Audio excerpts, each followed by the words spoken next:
Good morning, everyone. We'll make a start. The time is 11:01.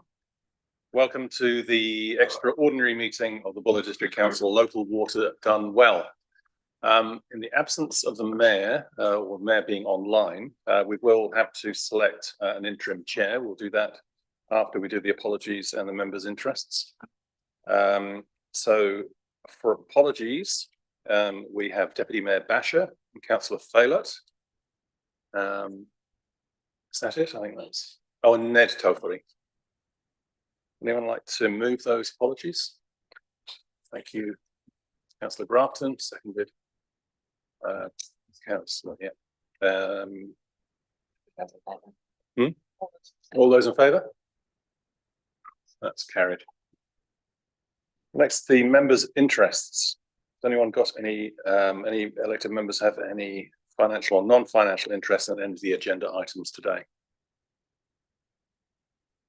No? Happy to move those. Anyone? Councillor Howard, seconded by Councillor Grafton. All those in favour? That's carried unanimously. Now we need to select an interim chair for the meeting, as the Deputy Mayor and the Mayor are not in attendance. Can I have a nomination, please? Councillor Howard. I nominate Councillor Nayland. Okay, for that. I'll second it. Seconded. Councillor Rosalie.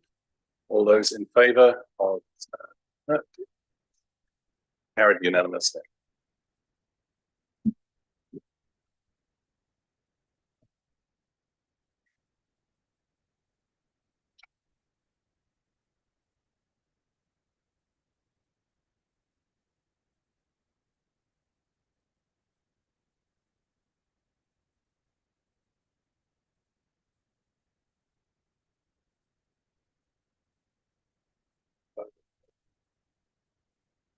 Welcome everybody.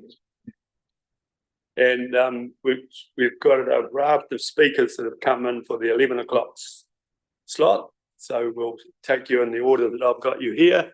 So Christine Carter, welcome. Hello, thank you for Just a minute. Yep. Thanks, Colin. Oh, that's okay. Floor's yours. Thank you. So thank you for giving us the time to be able to speak to this. I've been concerned about this Water's Done Well since 3 Waters. In fact, we even had a sign on our truck about that for quite some time. I think they're kind of the same thing, just come out of different governments, different names. One of the things that when we moved here in COVID time, and we moved here from 30 years on the road, living in a motorhome, and then because there was nowhere for us to park, we had a really good strategic look at where we were going to live. And we decided on Little Wanganui above the bluff, because one of the big things we were really proud of, or thought was pretty amazing about the West Coast, is that they've actually done their water well just naturally. But we actually have an incredible water system here, naturally. And I know that you've got systems in the main cities or towns, because that's really all we have on the West Coast. And yeah, there is some costs obviously involved as they get old and they're going to need to be refurbished. But the reality is that we can get water, really good water, at any time. In fact, when my husband and I moved in, that was one of the first things we did, is we put a huge 30,000 litre water tank in at our place, because we knew then we'd be self-sufficient. Now, I'm representing a lot of the people in my community, which is Little Wanganui subdivision.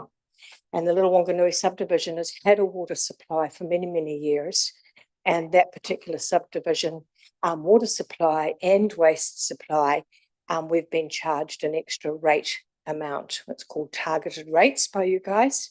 The interesting part that I've found in this whole process is that the information I have got through when I've asked the questions about the costings, as a community, we kind of worked it out that we were probably had over the last 10 years spent, we're saying it could be up to 750,000, maybe 500,000 on these targeted rates over that time.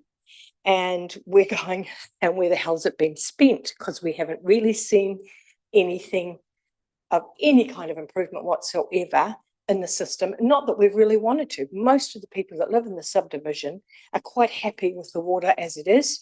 In fact, as a few of the oldies say, I've never been sick, so I'm fine. And apart from a few people who turn up from other areas and don't get it, that we've just had a storm and of course the water's going to be a bit mucky, and they complain like hell. Basically, most of us are pretty happy with what's going on. And I kind of get it now. What you guys are wanting us to do is to put UV systems in. And maybe then we've got wonderful drinking water. Well, okay, yeah, we can do all of that probably. But at the end of the day, the predicted rates that you guys were calling for in Little Wanganui on the 10-year plan is horrifying. I just couldn't believe that whoever wrote this document actually believed that a local ratepayer is going to be prepared to pay $10,000 a year just for the targeted rates, not for the extra rates as well, right? It just, to me defies logic when you think that majority of us in that subdivision are retired or semi-retired, and there's no way people can afford that. The average house cost, in that area is about 400,000. And then we've got a whole bunch of sections as well that I haven't even got a property on them. And I know they get lesser rates than what we do. So, the whole thing just defied logic to me.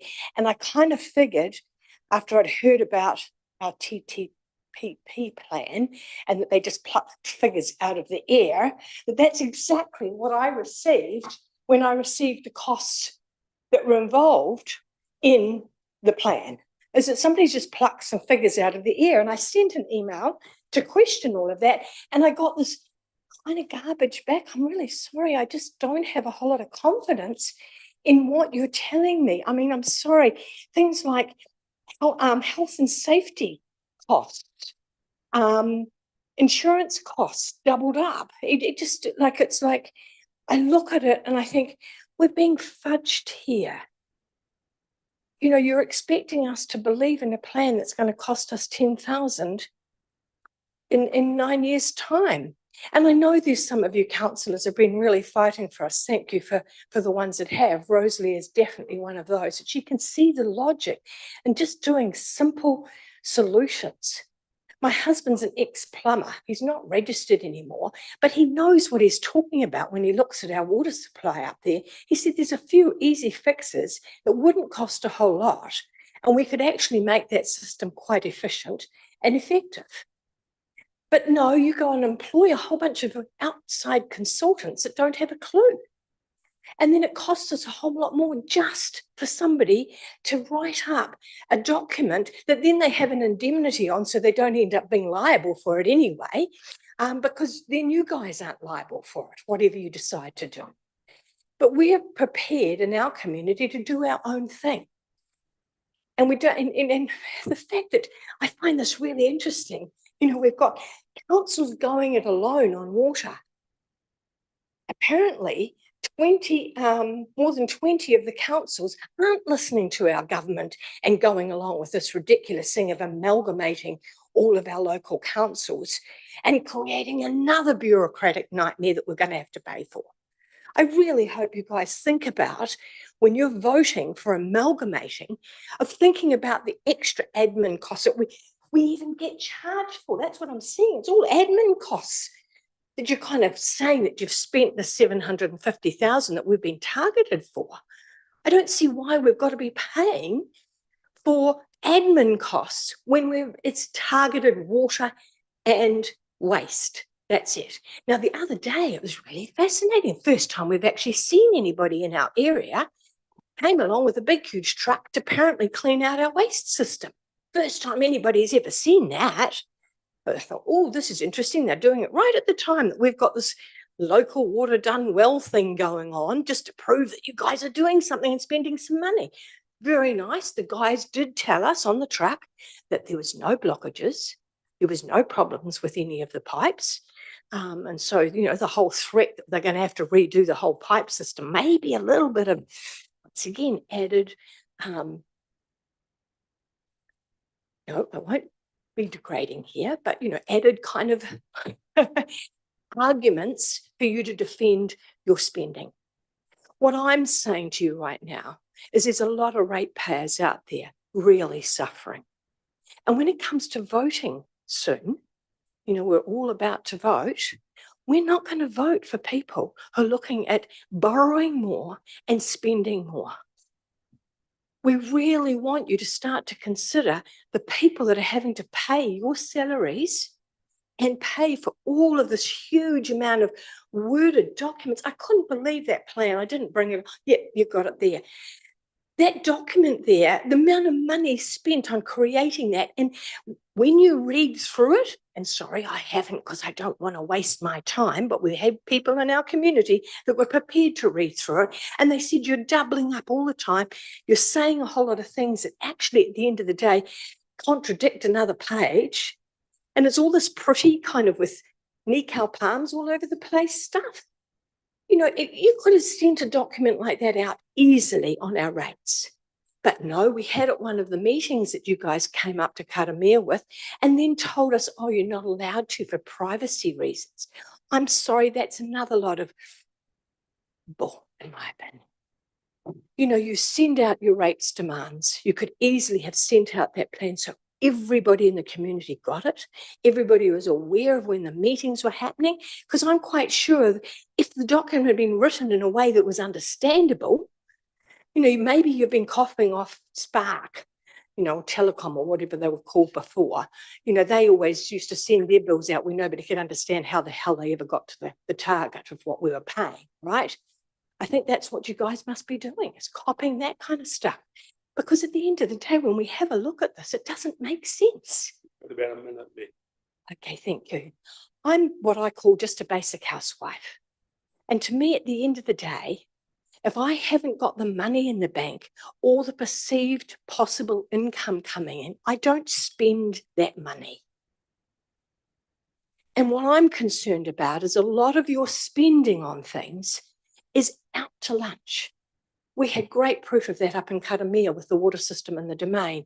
And I know Rosalie's used that example quite often about how expensive your quoting was going to be. And then she managed to resource some other ways and cut the price down dramatically. And we ended up with a good water system in the domain that worked. And I often wonder whether at the end of the day, as a council, you're just not being realistic about who it is that's paying these bills. I know the government isn't. This whole Three Waters thing, all based on one city in New Zealand that had a bit of a problem because they had bad pipes. I mean, this is just all ridiculous stuff that we're being forced into having to spend a whole lot. Wrap it up. Yeah. Just in the final little bit. Yeah. Do you want to see a combined entity or a standalone? I think I just said that. No, standalone. I don't believe when you do a combined thing, it's going to cost us less. Sorry, we just look at Auckland Council for an example when they turned it into super city. Has that got more cheaper? Yeah, no. Okay. We're not silly. And even same with the regards to our the regional council. To me, that's just another lot of spending we're having to do. And I don't even know what they do. Yeah, so. Quick questions. Councillor. Thanks, Christine. I know that you're very involved with the subdivision and you're speaking for yourself, but you've spoken to others in the subdivision, and are they of the same feeling as yourself, single or a joint? We haven't had a meeting on it, but on my discussions with various people and the information that I've given them on what your answers were, they just all told me it's a bunch of lies. And when I said I was coming down to this meeting, they said, why waste your time? They don't listen anyway. So I just want you to know that that's a general feeling of people out there. They don't have any confidence in what you guys are doing or our government. Because at the end of the day, it's just all coming out of our pockets constantly to pay, and most people can't afford it. Thank you for your submission. We'll be deliberating maybe later this afternoon or tomorrow morning. And obviously you'll hear the outcome one way or another. Thanks for coming in. You guys online, are you able to hear it all? Fine. Thank you. Mr. Bowden. Thank you. Thanks, Chairman. I've put quite a bit of thought into this, and this originally started from my being a wee bit miffed about a certain building in Reefton having sewage floating past the store every time it rains. And the first time this happened was on April the 5th. And since then, we have had essentially nothing done other than have been told to wait for a big sucker truck to come from Christchurch. And over that time, one of the premises, and I won't be naming it, but it's a major visitor centre building in town, has been flooded not once but twice. The second time much worse because we'd already gone in and blocked off all the sewage entry pipes or exit, which have become the entry. And finally, last week, after 2.5 months, the big sucker truck from Christchurch turns up and it says that the pipes had collapsed or had mostly collapsed in a section of about 100 metres long. And at that point, I was also trying to get some pipes connected to some new developments we were doing, which had to be hooked up into that same pipe, only to find that they said they could not do it because they're too busy having to deal with the replacing the sewer pipe in part down this alleyway. So we've got and as it turns out, that there's a further blockage further down, which meant even if we did connect up, it wouldn't go anywhere. So we're kind of back in 1607 in London. I think we're almost at the point now where we need to go and issue pots, and every morning instead of everybody chucking their pots out the window with a cry of "look out below," it should be as we are now driving around Reefton, and this is not the only area, by the way, there are other pipes around the place where there's sewage flowing with gusto. You're driving through it, you're walking through it. We're talking actual feces, we're talking tampons, we're talking toilet paper, and this has been happening for 3 months. Now, how have we got to this situation after all this time? We've been through 3 waters. It came, it went. We're now going in water doing well, or whatever it's called. And I know council have been through and identified every bad pipe in the whole of the Buller, and not once or twice, but on a number of occasions been asked to go through and identify that. That's how you come up with $100 million we need to solve the problem in the Buller. And still we have a situation where we've got feces flowing past shops in Reefton, and that pipe that's there has been known to be faulty for the last 10 plus years. It's been identified before, and so there's 2 issues here. One is that we're in a situation now, which is, in my view, critical, that we've got these 80, 90-year-old pipes, which should have been replaced 20, 30, 40 years ago, or been on some sort of rolling cycle. There are a number of pipes in Reefton which have been replaced on an annual basis, only because they got to a point where they were completely blocked or completely collapsed or whatever, and it got to a point where was no point in having them. But we've still got any number of other pipes around the place which need to be done and need to be done now. And then we have the situation where, how do we pay for it? And so the one thing that has come out from this whole scenario, Water Done Well, is that there is, if we were to, and this is the carrot that's been dangled, that if we were to combine our councils, then there'd be cheap money available, and in quantities that would be enough to do it, and would be off balance sheet. So it then means it's sitting there under targeted rates and any costs associated with it. So it's not going on the council balance sheet. And you've got to say to yourself, why aren't we actually exploring the option there? I don't think for a second we're ever going to better. You would have to be Kissinger to better negotiate the between the three councils, Grey and Hokitika. It almost needs to be mandated by government in terms of the whole of the South Island or whatever. And there are three aspects of that combination, or that combining those entities, which I think has merit. One is in terms of finance, obviously. Government can borrow money a lot cheaper than we can, and for longer and at cheaper rates. There's obviously purchasing power that comes with that if you combine it. But you know, you're not talking a lot in percentage terms, but over the total what you need in terms of pipes and infrastructure, it's a lot. And then you will then end up with a central, and I'm not talking about Ministry of Works here, but aspects of it in terms of where there would be some engineering skills sitting there, and contractors and equipment and so forth, which could sit in amongst it. I don't know how you do that. I don't think you're ever going to get to a situation where you're going to negotiate it anyway.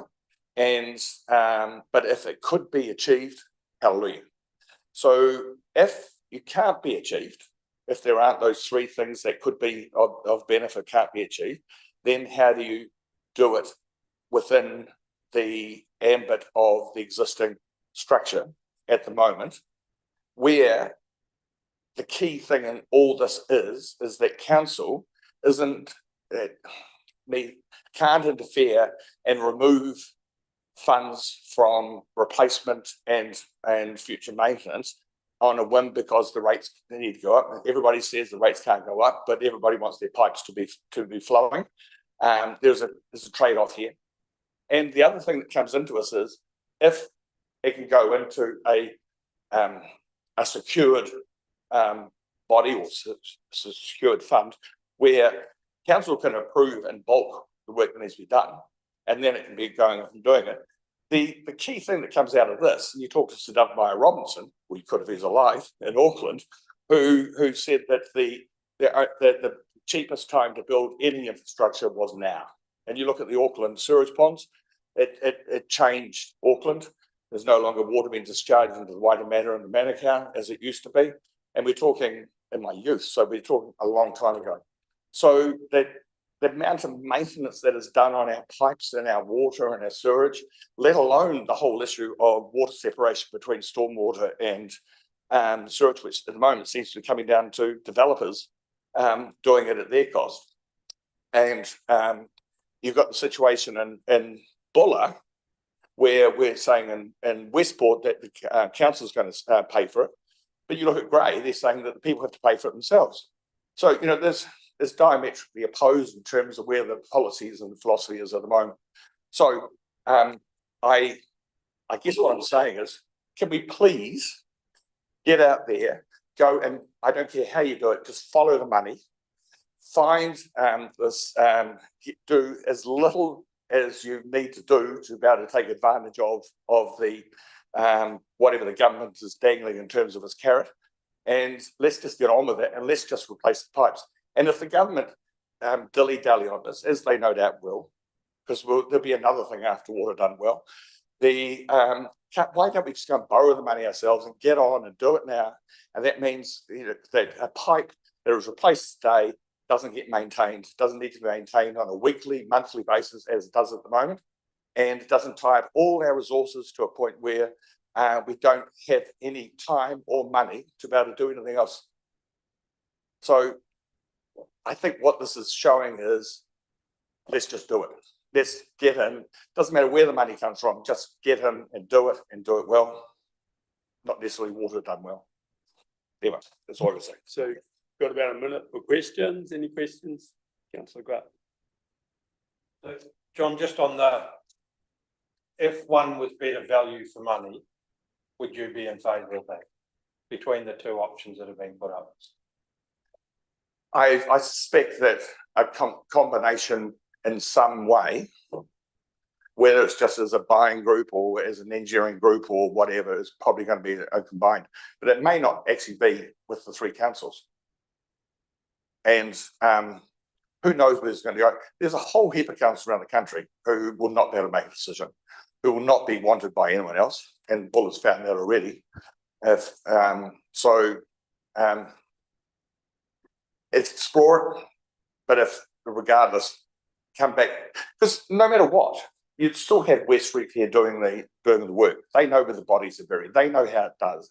They just need to be boosted in terms of funding. They need to be boosted in terms of capacity, and they also somehow whoever's managing them needs to be boosted in terms of authority. Because at the moment, the money's there 1 month, 1 year, next year it's gone. It just needs to be there, do it, get on with it. So I haven't really answered your question. I don't actually think there is an answer. So, One more and then you. yeah, just one more to add on that. So you're saying just get the money, but I mean, if we can't borrow, go to a CCO combined or whatever and borrow for a long period of time, what do you suggest? You suggest we'd have to double rates rises to do it now. There's no restriction on council how much council borrows. It's a self-imposed restriction, but there's actually no restriction in law as to how much you borrow. And the difference in rates between what you'd borrow from central government and what you've had to borrow as a council, it's not that great. You're talking, 0.5% max over the course of it. And you look at what has to be done immediately in the Buller. It's not $100 million. That's gold plated. You come back, it's probably about $30 million. And on that $30 million, that's over a extended period. That's bugger all to pay. And the other thing that happens here is, and we all know this from our own business, that the pipe you replace today doesn't have to be repaired tomorrow, and the day after, and the day after. There are sections in Reefton where over the course of about half a kilometre, there are about 40 different holes being dug and filled in and pipes replaced, as opposed to just replacing the whole pipe and be done with it. So it would have been cheaper to have replaced it today than it will be to go back to each year. So what I'm saying with the combined councils is have a crack at it, see what you can do. You don't have to give away everything. And the other thing, of course, in all this is that our water system is not an asset. It's a huge liability. And everybody keeps talking about it being an asset. Crikey dick, if you weren't held by law to actually look after it, you'd say give it to somebody else. It's just a big hole you keep chucking money into because you don't chuck enough money at it in the first place. Just one quick question, Joe.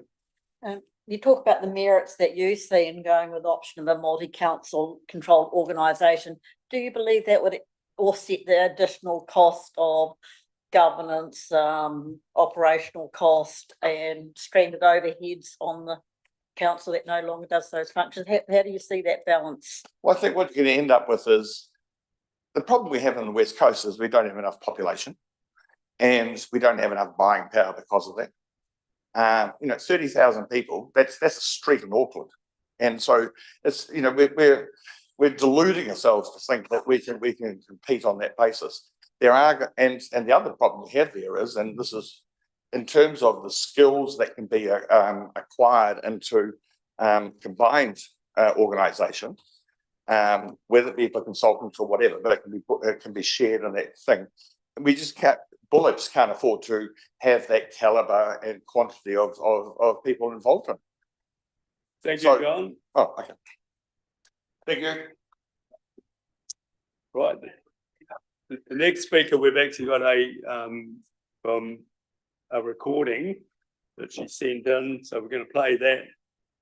Just get Caitlin to get it up on the screen from Ariana James. So it's an audio submission. Ariana James.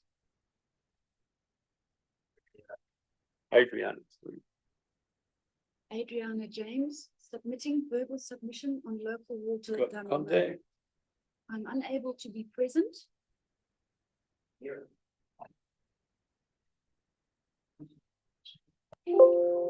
That volume is very low on the player, Caitlin. So that volume is very low on the player on the right hand side. Pick that up.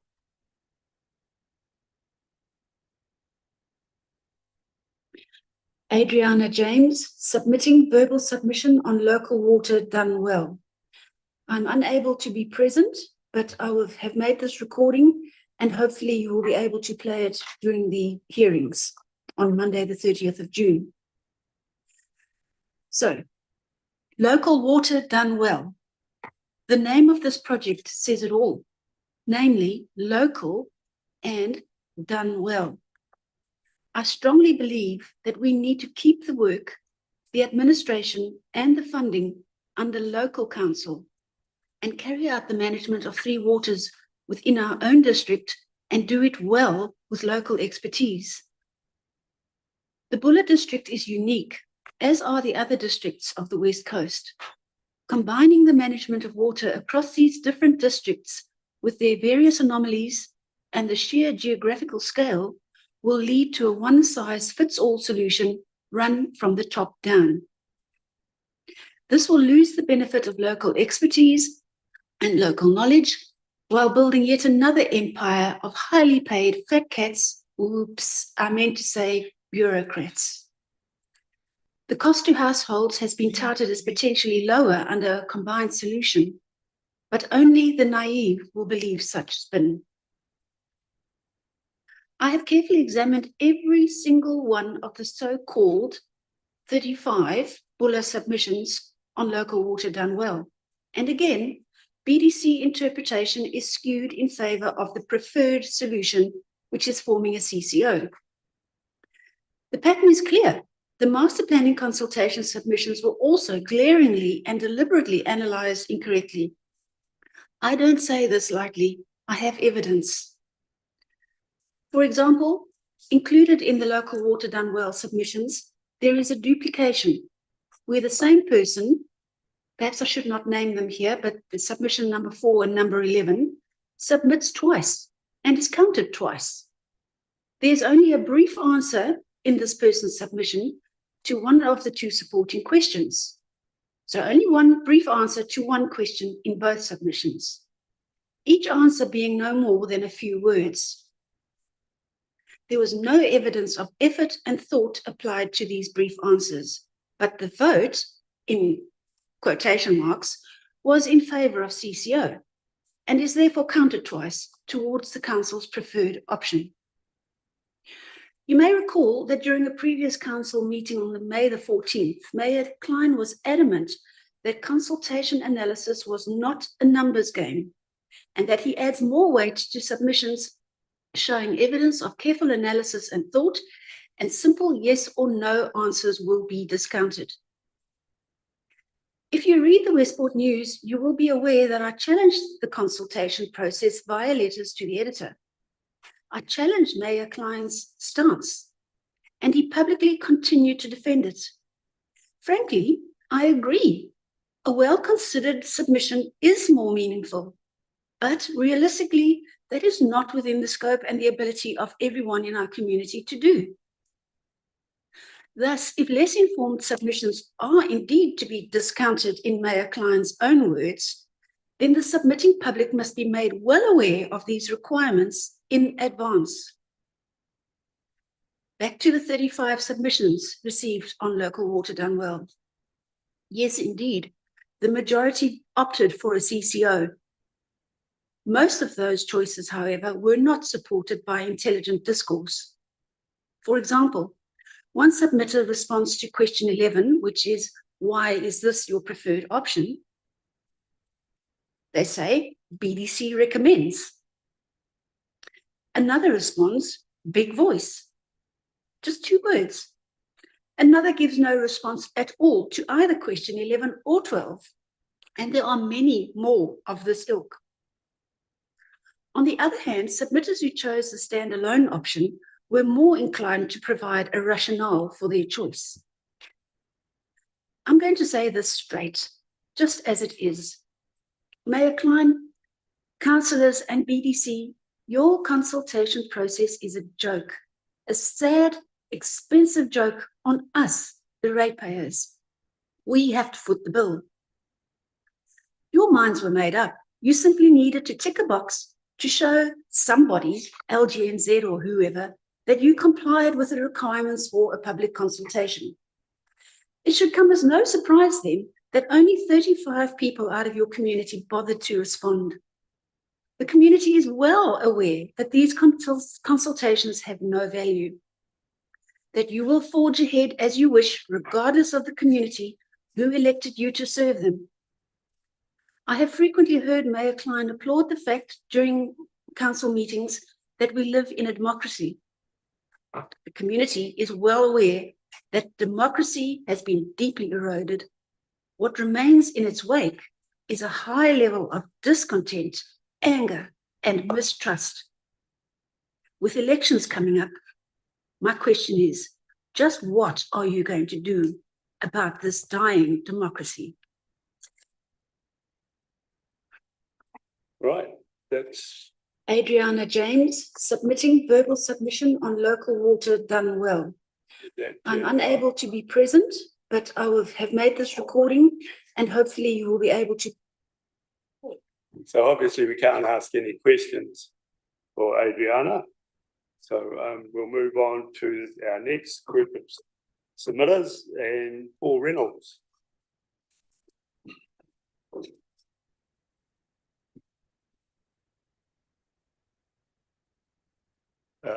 Thank you for the opportunity to speak. We're here today because you've given us two options for managing our local water resources. And those two options are no options at all, because they both involve another layer of bureaucracy. This is not governance, it is tyranny. You're told to pick one of two options when neither is acceptable, so there is no choice whatever. We're here because water is being mismanaged badly around the country. Effective water management ended in 1989 with the amalgamation of councils. And it ended because we've had a blowout in bureaucracy that is gobbling up all the money. There's not enough money to maintain our assets because it goes in a bloated administration. If we take the local plan to separate water and sewage as a targeted rate, and we check the figures, we find out that far more than half the money goes into council administering the fund than doing the actual work. And I know if I employ a drain layer on my property, it costs me a phone call and a little bit of time to look at the quote. But in council's case, more than half, more than what the drain layer gets paid to administer it. And on top of that, the way you borrow your money, way ahead of the time when you need it, people are paying off the loan for years, so there's an extra cost. So you're looking at about a third of the money to do the work and 2/3 goes into council's administration. There's the problem. And if we go searching for a wonderful set of new employees that a combined council organisation might employ, I don't think they exist. We can't find them within our smaller area to effectively maintain the assets that we have here. It's grasping at straws, thinking maybe an organisation somewhere else might manage better than we do. Big is not better. We've seen our water supply here in Westport thoroughly destroyed through negligence and incompetence, because this council received two consultants' reports on maintaining water supply tunnels that were ignored. Those reports cost over $100,000 each, and the second got very pointed.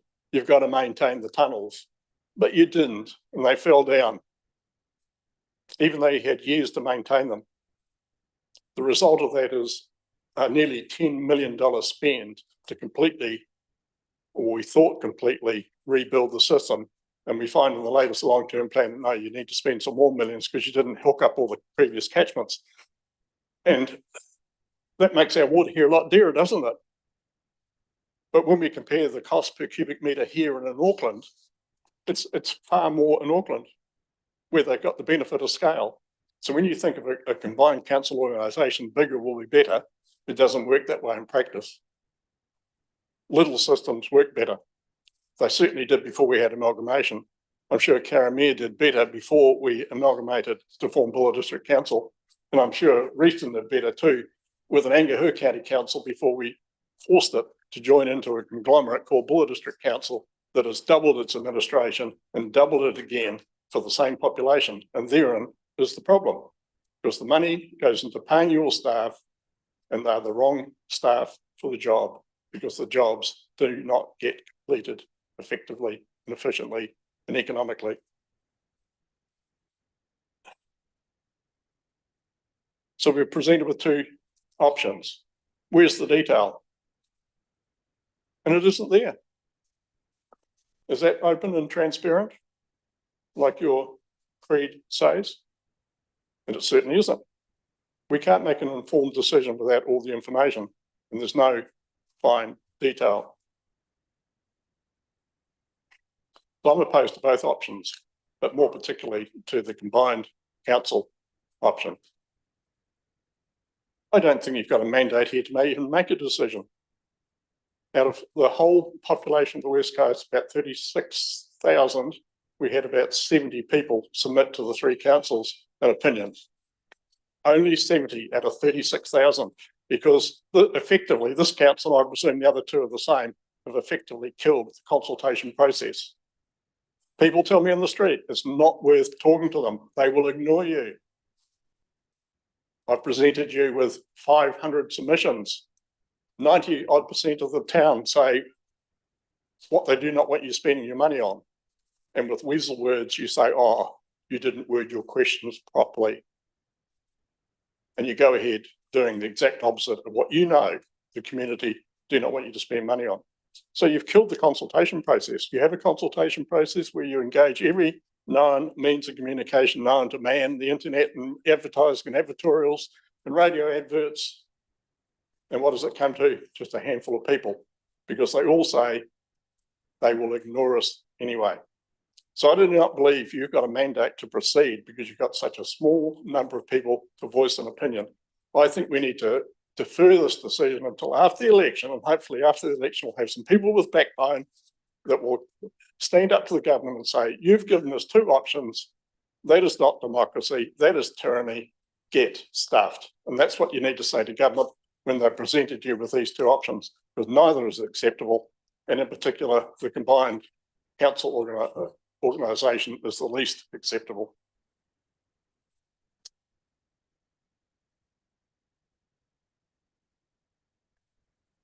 Are there any questions? Questions to Mr. Reynolds? No, there being no questions. Thank you, Paul. Right, we'll now move on to Mr. Wagford.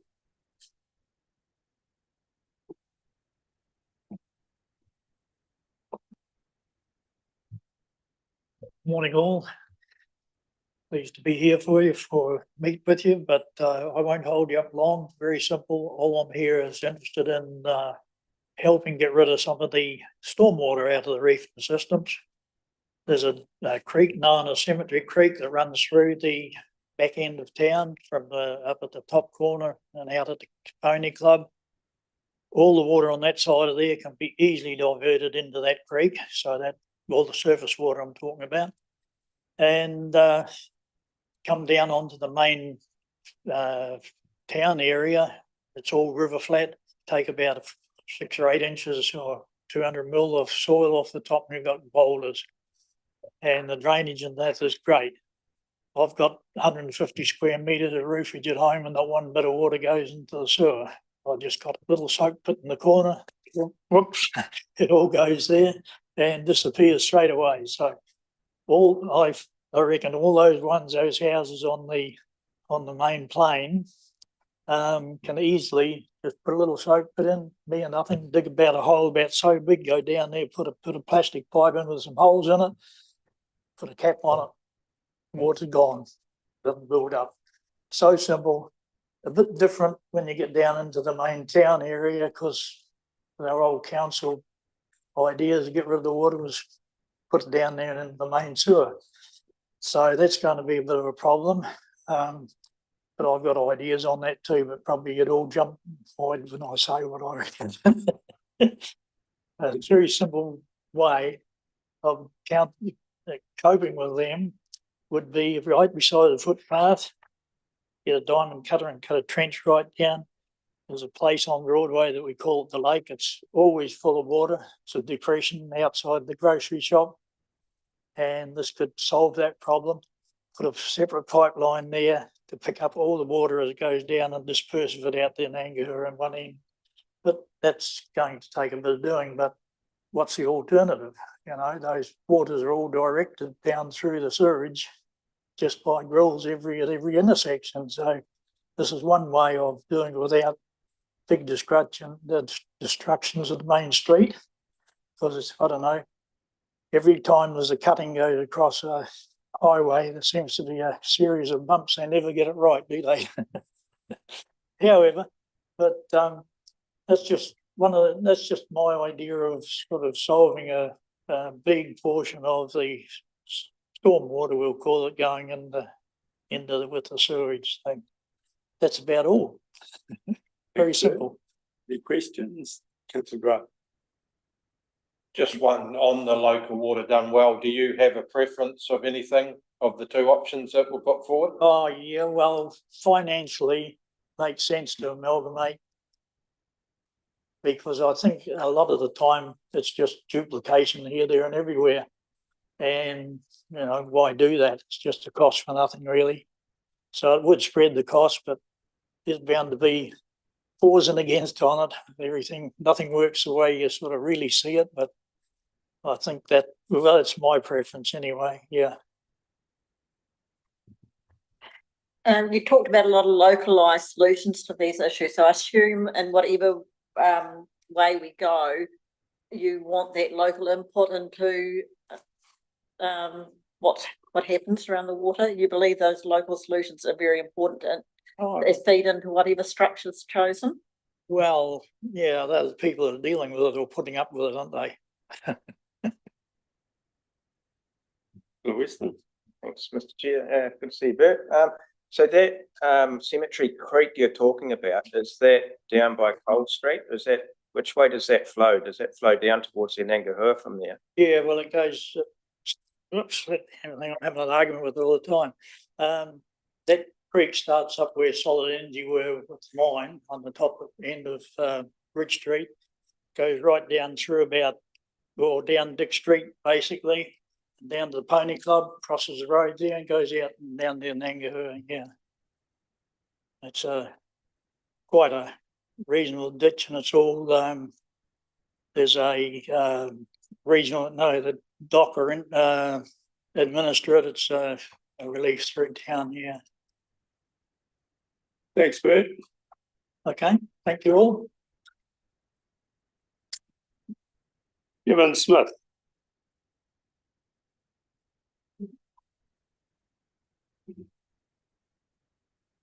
Welcome, Kevin. Thanks, Chair Graham, councillors, staff. Thanks for taking time to listen to us this morning. I intend to be brief. My written submission was primarily about the process, and it probably follows on from my questions and what I've been saying regards the LTP submission process, the turnout. I can recall I stood here and I said that the public meeting that night, which would have been in the EBS Theatre, and it was the first of the public meetings regards the local waters done well. In my eyes, I thought that meeting was very poorly attended.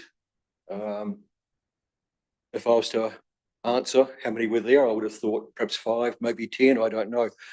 There was quite a good turnout of council staff, but I think the community, the public, I just think they failed to engage. In fact, that failure is probably what's happened for the last 2 weeks, or the 2 weeks of this process. I think I've already said it's been, I felt we were ambushed in some respects by having the two processes run concurrently. I don't think we had a fair whack at this one. I think many of the public failed to understand what was going on.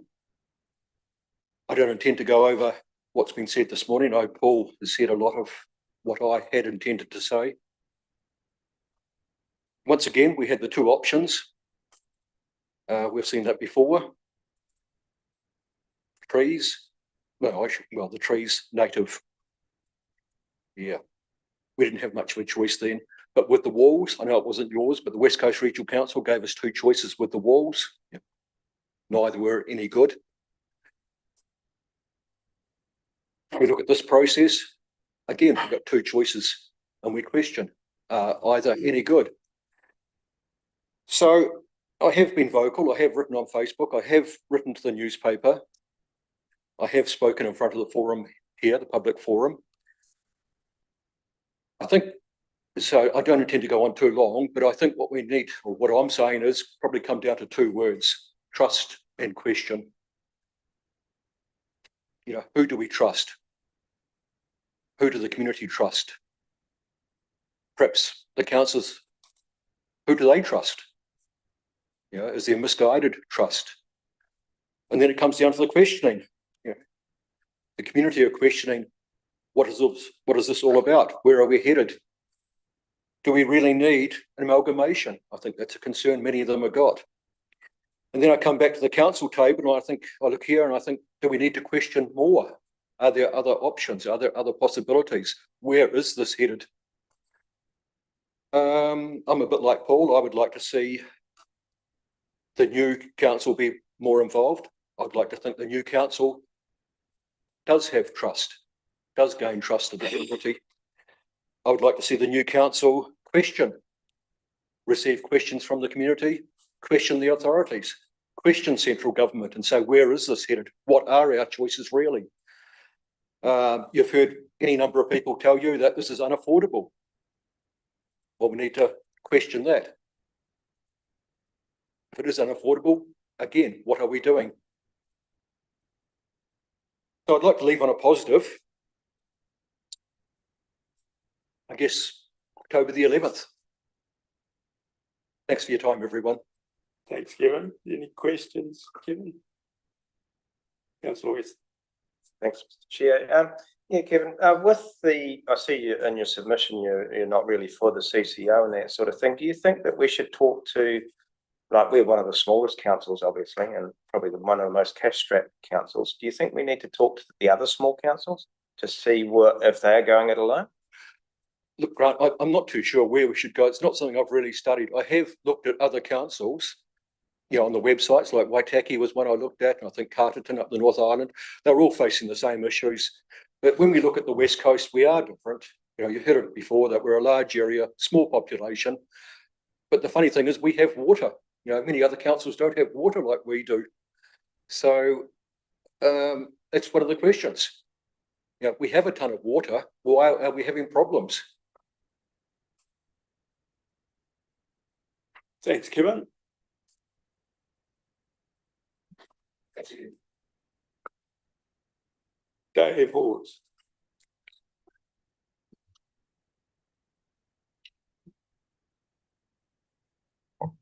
Well, I guess following on from what we've heard, it's you know, it's the dilemma I face, exactly the same dilemma. You know, I sit there and I think, you know, I started off, I wrote my submission, and that was based basically on your discussions around long-term plan that you had over Carter's Beach. You yourselves couldn't come to an understanding around how you were going to apportion the payment, accept the costs, etc., as they lay out there. You multiply that into Grey having a different set of rating system. We still having another different set of rating system, mixing land value rating system and capital value rating system, and then you're talking about amalgamating a cost-sensitive plan around that set of variables. And I'm saying to you that it's unworkable. I'm here to tell you that it's an absolutely unworkable nightmare that you're entering into. So I hadn't made my mind up at that point in time about whether it was a good idea to go with an amalgamation or go it alone. You know, I sat here for 15 years where you guys are. I've got all the information you guys have got. I went through 19 different workshops on rating to try and redo rating. I was the only person in that whole group of councillors that actually changed their position from going from a land-based system to a capital system. because it got rid of almost all of your problems. 80% of things evened out with capital value rating, as opposed to land value rating, where we had all those 46, 47 differentials to try and make it work. All right. So now you've got a pig's ear combining with a pig's ear, combining with a pig's ass, which are the three different councils you're going to be dealing with. We've got three basket cases here. We've got three tiny little councils that all face the same problem. What are we looking at? 50 million spend in Westland to try and bring it up to scratch. 90 million in Grey, 100 million here. Figures that have come out of where? We've heard people speak here already about that. And are they, correct? Well, pretty much. I think they are. That we're looking at the gold-plated end of where we need to go. You know, is that necessary, or are we looking, as Mr. Bougen told us earlier on, probably 30 million, which is probably the realistic end of what needs to be dealt to, that eliminates your cost pressures on maintenance, because that's our problem here. We're balancing maintenance, long-term maintenance, with investment and savings. They are your two equations that you're dealing with. You invest now, you save into the future, you reduce your costs long-term. How has council dealt? I don't know whether you've seen figures that give you an understanding of that at all in the new model that they've proposed. And as the previous speaker spoke, I seriously doubt whether any of those figures really have any basis in reality anyway. So, okay, so I sat there after your long-term deliberation, and that's weeks now, and I've tried to formulate whether I stood for amalgamation, which I was up in the air over, or whether I stood for going it alone. And I'm now here to tell you that I'm totally opposed to amalgamation. Utterly, completely and totally opposed to amalgamation. And 15 years of experience sitting where you guys are sitting lead me to that point, analysing everything that I've learned over that time. So why, so here goes, why am I against amalgamation?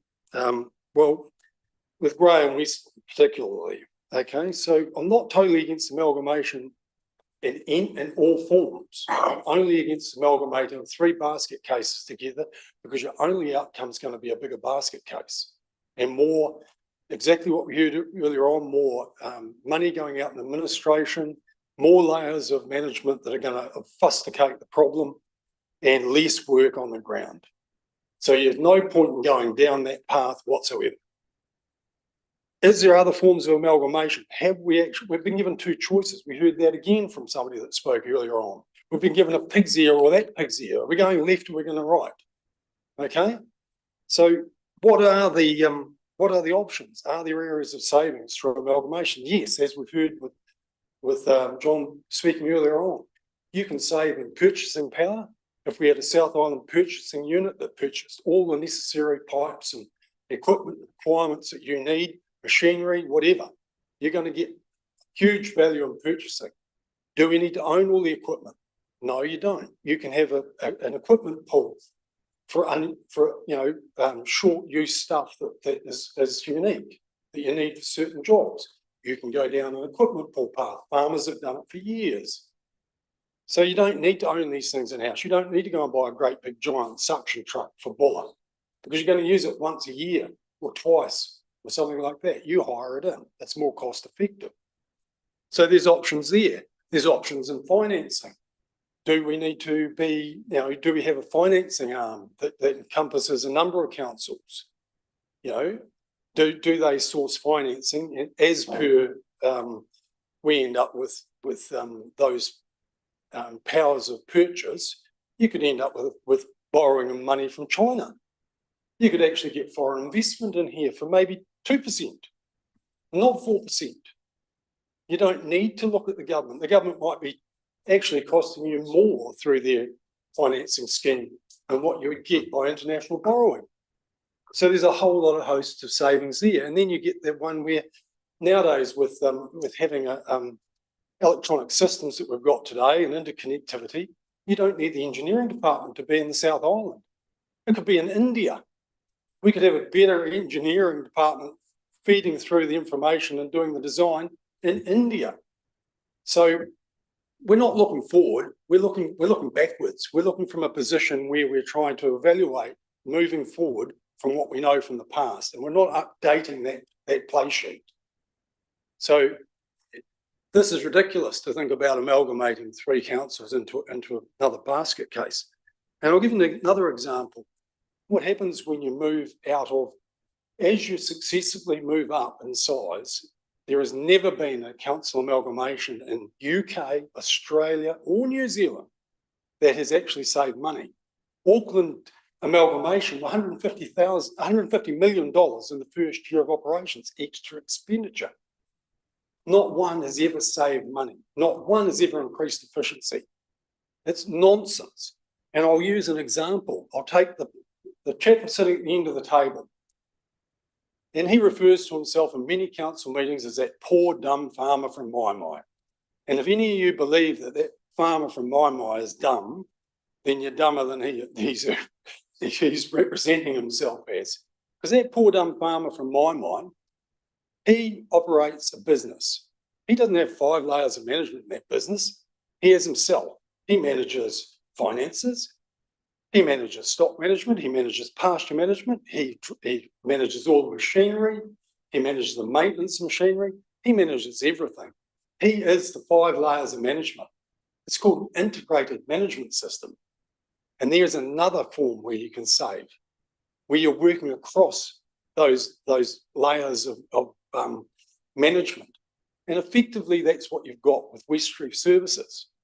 You've got a group that has a water-based expenditure department, but it pulls in from machinery for all the other roading, etc., when it needs to. It's efficient. It pulls in engineering help and etc. from in amongst its department. The water engineer does get help with engineering problems. So it can work functionally in an integrated management system. You move outside of that, and you separate water, and you add an awful lot of specific knowledge, specific qualifications, and are limited into that area, and you've built that cost in forever, and it's only going to grow. So that's basically where I wanted to go on that, but I think that you'll find that every small business in New Zealand has an integrated management system of some level or other, from the farmer, the poor dumb farmer from Mai that's chairing the meeting today, through to every other small business in the country. And that's 90% of the employment in this country, by the way, is small business. And they all operate on that effective system. It's only governments, local government, central government, and large-scale business that operates any differently, and we're trying to apply that model to the ground. And I assure you, it's never worked, never, ever worked anywhere else. Now, if you want to look at what happened and why it started in UK, you've got to step back to Margaret Thatcher, and you've got to step back to an agenda that set this in motion. And then you follow that through and you see what's happened to the water in the UK and the privatisation. Take London, for argument's sake.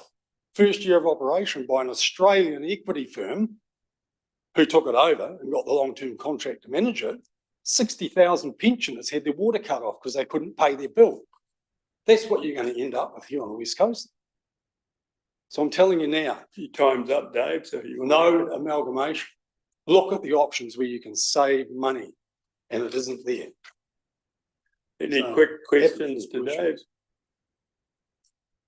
No? One? Yeah, just one, I suppose. If, as you say, a lot of the stuff has been dated, what's your suggestion if we say no to options? Excellent. So you're saying government finance is not going to be available or whatever if we don't go down a path of amalgamation? Is that kind of? No, I'm saying if we're mandated to do something from central government and we say no, do it. What's the alternative? Well, saying no is an alternative. And why do I say that to you? Because out there in that river out there, you put about 1,850 tonnes of shite into the river a year if you pump everything out there. You're putting it through a treatment plant. You're only putting it out there for 3 days a year or something during major flood. So you're putting in very, very minimal of anything out into the river. We've got a government here now that's looking at putting in 45 million tonnes of shite back into the Taranaki Bight, dragging out 50 million tonnes and pouring 45 million tonnes of it back into the West Coast, into the sea. If you added up everything up the whole entire West Coast and everybody put all that out to sea, we're not going to make a fraction of a problem. Why are they not addressing that, I say? So say no and then see what happens.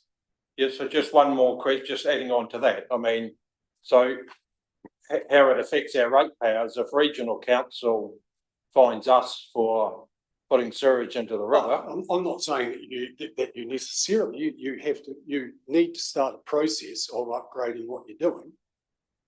But we've heard there's other options for that process. You know, you can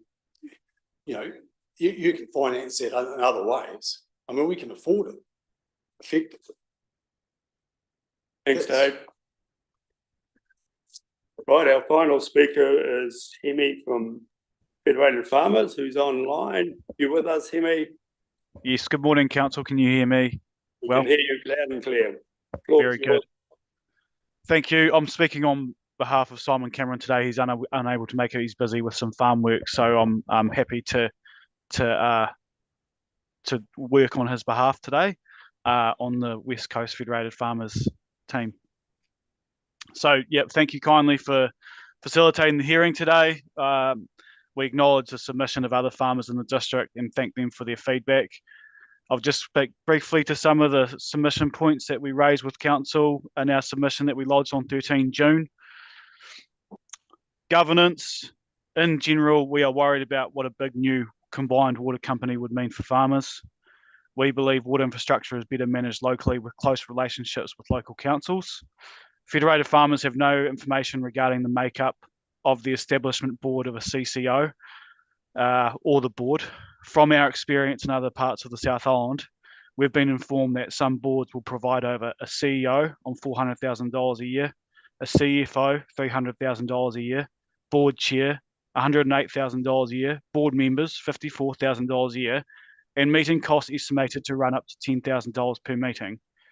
Federated Farmers must raise concerns with these salaries in other areas, given we are in times of economic austerity. Affordability. Westland, Grey and Buller District Councils have done their best to forecast costs in their respective long-term plans. Forecasted expenditure for Three Waters infrastructure for each council ranges between 34 to 38% of total expenditure. That's over a 10-year period. We acknowledge this is a significant future investment. Federated Farmers raised concern with resultant costs from regional council and Taumata Atawai processes. We note environmental compliance costs resulting from RMA plan making processes are increasing significantly nationwide. In some instances, compliance costs for septic tanks and sewerage systems are becoming unaffordable. Federated Farmers are not opposed to a combined CCO. However, without fully understanding the proposed governance structure, we're just concerned about how targeted rating zones could be applied. Rural properties on the outskirts of urban settlements have been or could be subjected to rates increases for services they might not be accessing, and either because it's not economical or they've just got a private connection which is sufficient. So our strong preference is to ensure rural ratepayers are not unintentionally captured by targeted rating zones under whatever proposal is decided by council. Were a CCO established for smaller schemes, we hope there is potential for us to adopt low cost, acceptable solutions as a pathway to compliance. And we encourage councils to take the most sustainable and cost-effective approaches to meeting regulatory expectations. That's all. Thank you. Questions to Hemi? No questions. Thanks, Hemi. Appreciate it. Thank you, Council. Thank you.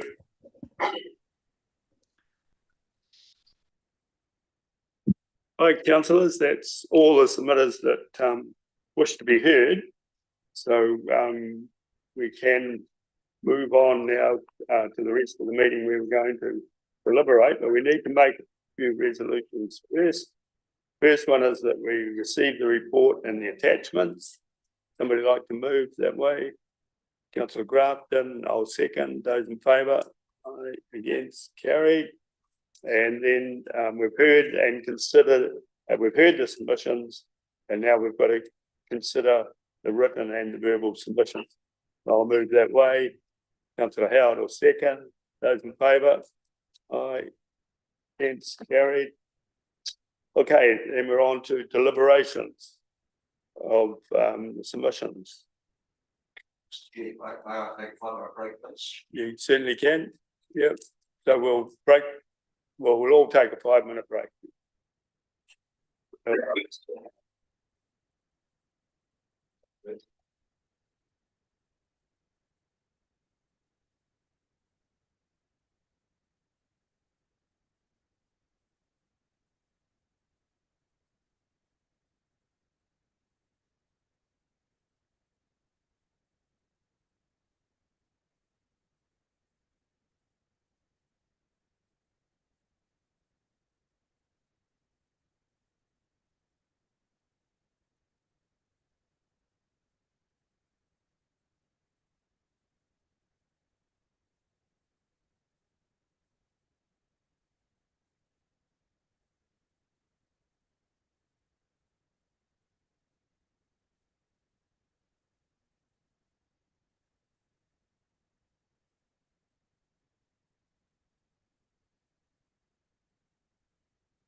back online. Councillor Webb, Councillor O'Keefe. Yep, here we go. Right.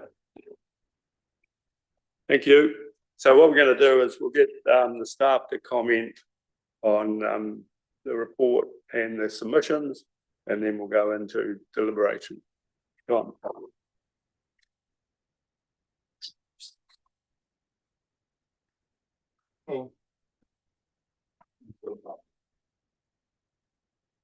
All of you on the works.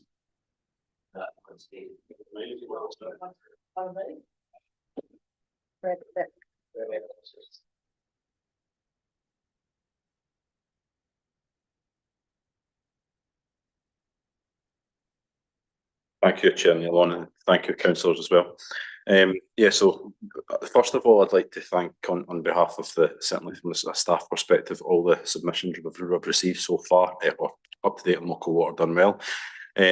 We did do a lot of consultation around this. The report notes the amount of interactions we've had online, and also we gave the option for me to speak to anyone that was wanting to speak to me about the project. Clearly, this is a massive decision that everyone round the table faces this afternoon, and we're certainly more than aware of that. This is an accumulation of pretty much three or 4 years since the previous government's affordable waters reform, previously the Three Waters reform, and we are aware that of course it's a huge decision for the council to take. I think there's a few things that we need to be clear of as well, just based on all of the submissions. First of all, I want to start with a concern around privatisation. A part of the legislation specifically states that it cannot be privatised, so there is no informing or the assets can't be privatised. So that takes away that risk element from the decision that you will be taking today. I think one thing that has come back loud and clear that we've heard from the submitters today is around the cost of what it's going to cost in the future. I think we have been quite clear with the ratepayers and also the council table over the last 2 or 3 years that regardless of which option you take this afternoon, it will be more expensive than it currently is. Regardless if it's a standalone business unit or if it's a multi-council controlled organisation. The questions came out about why we chose a preferred option. I just want to cover off the fact that in the legislation it specifically states that we had to have a preferred option, and I know that was previously brought up, but I just want everyone listening to be fully aware of the fact that legally we had to provide a preferred option on it, and of course council agreed what that was a few weeks ago. The financial modelling behind the numbers that were put up in front of you, they have been DIA approved. The DIA have looked at the model we've used and the numbers that go in behind it. Of course, something that's came out today is that we've not got all the in-depth information, and that is true. And I think we've also been quite clear with you to say we would love to be able to delve into what it meant for every single ratepayer in the district, or any option would do that. But unfortunately, we've not been in a position to do that. The legislation isn't through its final bill in Parliament yet. We're expecting that this should happen by the end of this week, potentially, so that we may be able to give some further update on that. But at the moment, we're not in a position to signal what it would be for every ratepayer, regardless of which choice is taken. One thing, the decision will come that we won't. What it means for council is another thing you will have to consider. We obviously have started the process in the background to understand what it would leave, whatever choice would leave council in the back. It's going to be a significant change to the council, of course, in the coming years, depending on which option is taken. And I certainly would ask you to consider that. But the thing that is, I just want to make clear to everyone that a lot of the things that certainly some of the submitters today had spoke about was around the standalone, around 30 or 40% of the country doing that. That's not necessarily the case. We got an update from Martin Jenkins. I provided an update around to everyone. So just over 3% of the country have chosen a standalone CCO. Sorry, councillor Grafton. So what size council are they? It's a good question. Thank you for the question, councillor Grafton. Those standalone CCOs are Auckland, which is, I think it's 473,000 connections they have. The other standalone CCO is Marlborough. I believe so. Yeah, Marlborough, and also Selwyn District Council, which I think in Marlborough have around about 60 or 70,000 connections, and Selwyn are probably up there, and that's kind of same number. So quite large entities, and I think that's three of the main ones. There might be another one or two, but I'm just not quite sure where they are. I don't have that information right. I can get it for you though, but they're significantly bigger than what we are. I think if we look at councils that are the same size to us, I'll use Hurunui and Kaikoura as an example. They have just agreed last week to create a multi-council CCO. If you look in the North Island, I think when I submitters mentioned earlier on around Carterton, they've just agreed to do the same thing with 4 small councils, and that actually is, I think, would still be less than size of the one we are potentially doing if that's a decision that's taken. Councillor Sanson. How many councillors have not yet made decisions, please? I have got that number. I can get it for you if you give me. I can answer it after when you guys are deliberating, if that's okay. I do have the number though, but I don't believe very many. I think there's only a few that's still to go through this process, and I think we're one of the final ones.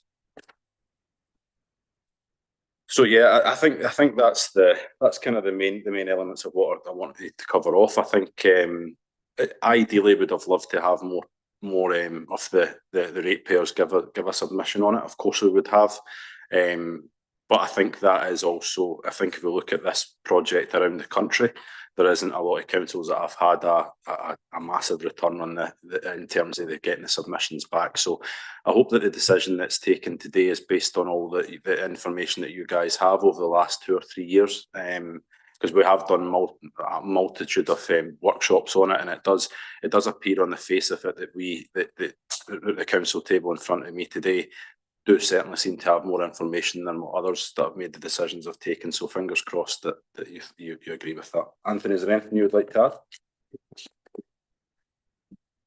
Thanks, John, and through the chair. I think John's been very clear on this. The submitters today have had some very, very strong personal views, which is a great thing to hear. I'm probably going to be a little more black and white and factual. There is new laws that we are required to comply with. The option of not complying, which has been suggested, will almost certainly cause central government intervention with council, either through a commissioner or a ward commissioner. They've been very, very clear that if councils don't make decisions, that they will step in. And I don't want to sound menacing with that, but that's the really strong picture we've had. The options that we've gone through, 2 that went to the public, but we had multiple previous options that we've workshopped and dismissed. I suppose the primary measure which the legislation requires was around the financial sustainability of each of those options, and a number of those options were not able to proceed because they would not have been financially sustainable. The 2 options that went forward will be financially sustainable.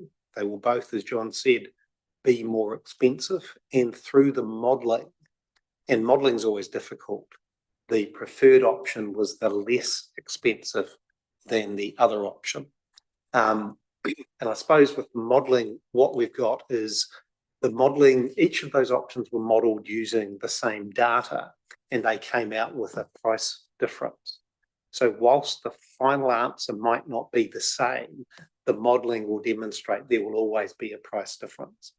So it's a difficult one for me to get my head around. It's a difficult one to explain, but because we're using the same model, we get that answer. That model, as John said, has been DIA approved. It's a model that's being used around the country. It's not something that we have made up. It is something that has been developed. And there are multiple organisations who are modelling this stuff, all of which have been through DIA for approval.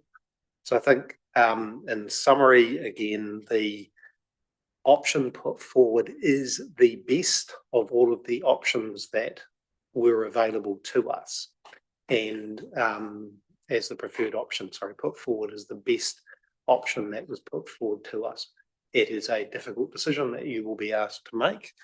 And we hope that we have given you as much information as we can. There's certainly nothing we have held back.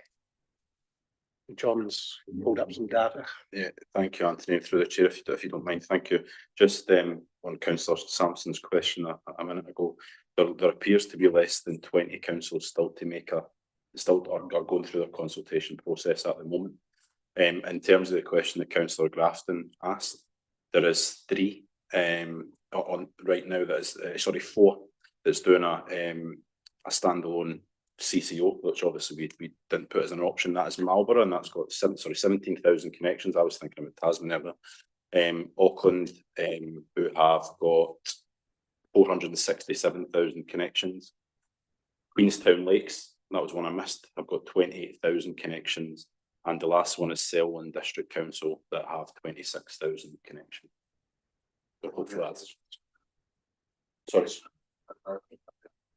Tasman are doing in-house business unit, standard business. No, there's 3 different options. You've got the multi-council water services organisation, a standalone business unit, or a single council CCO. So it's the single council CCO and the standalone business unit is 2 different options essentially. So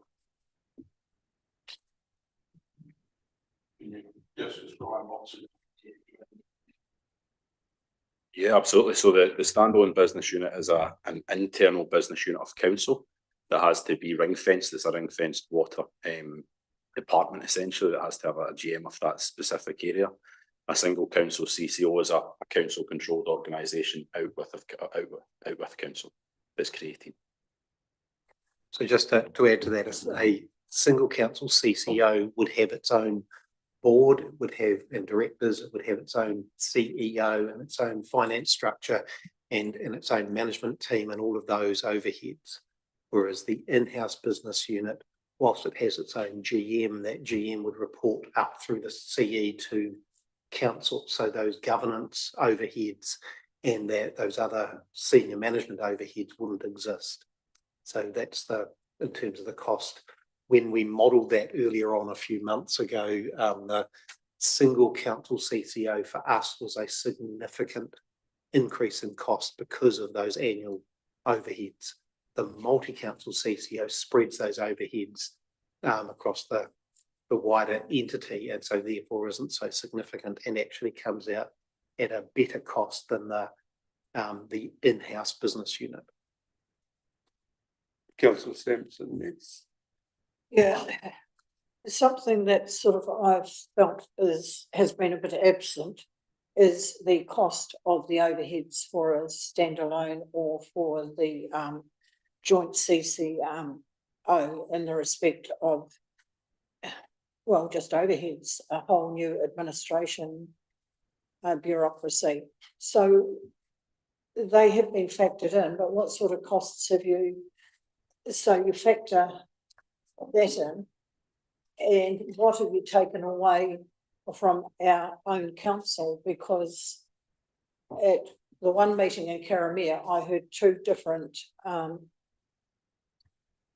answers as to where it would leave our council and what it would leave our council looking as, you know, about the third the size of it is to a over half, just 3/4, 2/3 smaller. So sort of differing views on what it would leave our council looking like and what those costs would be, but it just seems to be not much around that. Through the chair, thank you, councillor. So I suppose the last part of your question is what happens to Buller District Council's staffing numbers. So the people who are currently employed to manage the three water operations in council would likely, need to be careful how I say this, but they would likely transfer to the new entity because council would no longer deliver those functions. So those roles would transfer to the new entity. There would be some management functions that would go to the new entity as well. We would be left with, I think the common phrase these days is called a stranded overhead, but that would be a short-term thing until we revised what that would look like in council. In terms of the CCO, it would have a chair, a board of directors, a chief executive, a CFO, and an chief operating officer most likely. And it would have a staff which do the capital delivery and the maintenance and things like that as well. So there would be an overhead in there. I can't give you the value of that overhead, or maybe John's got that there.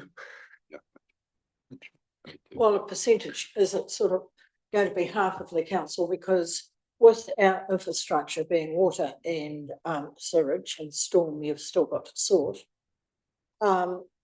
There's a very large component of that that's in finance.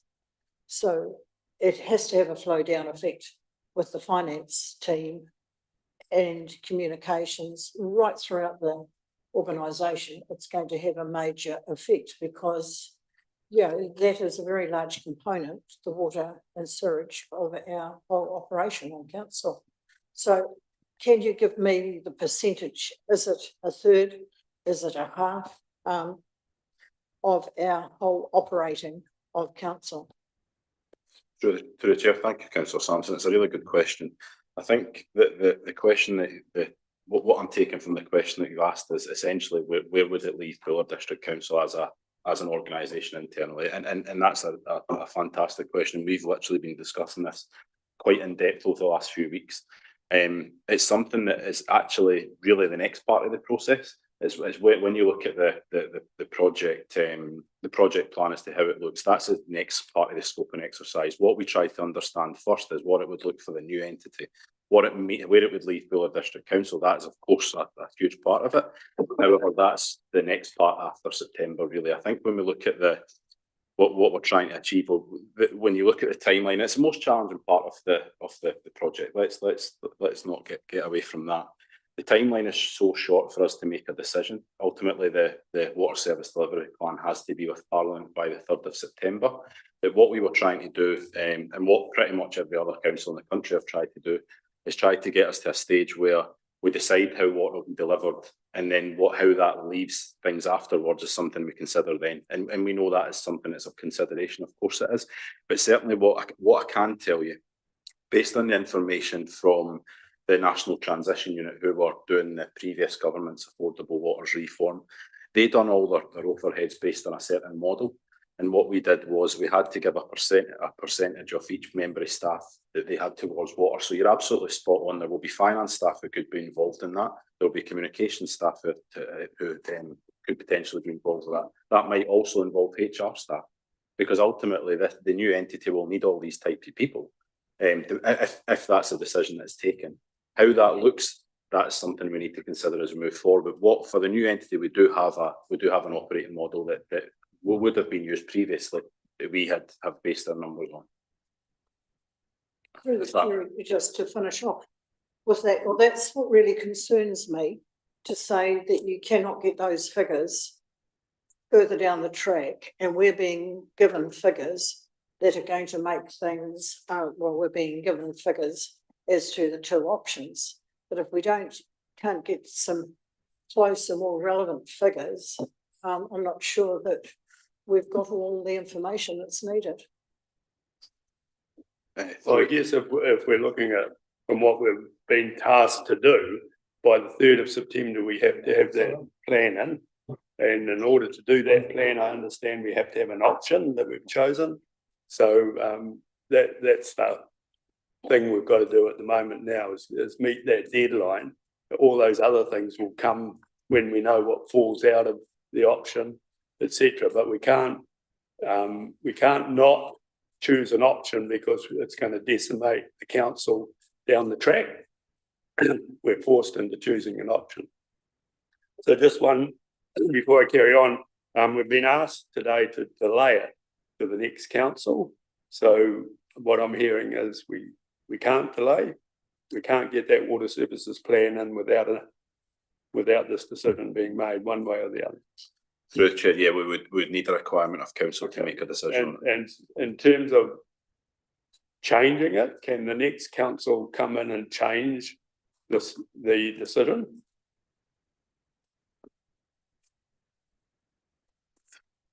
I'm not, sorry, through the chair, I'm not sure the legislation contemplates that change.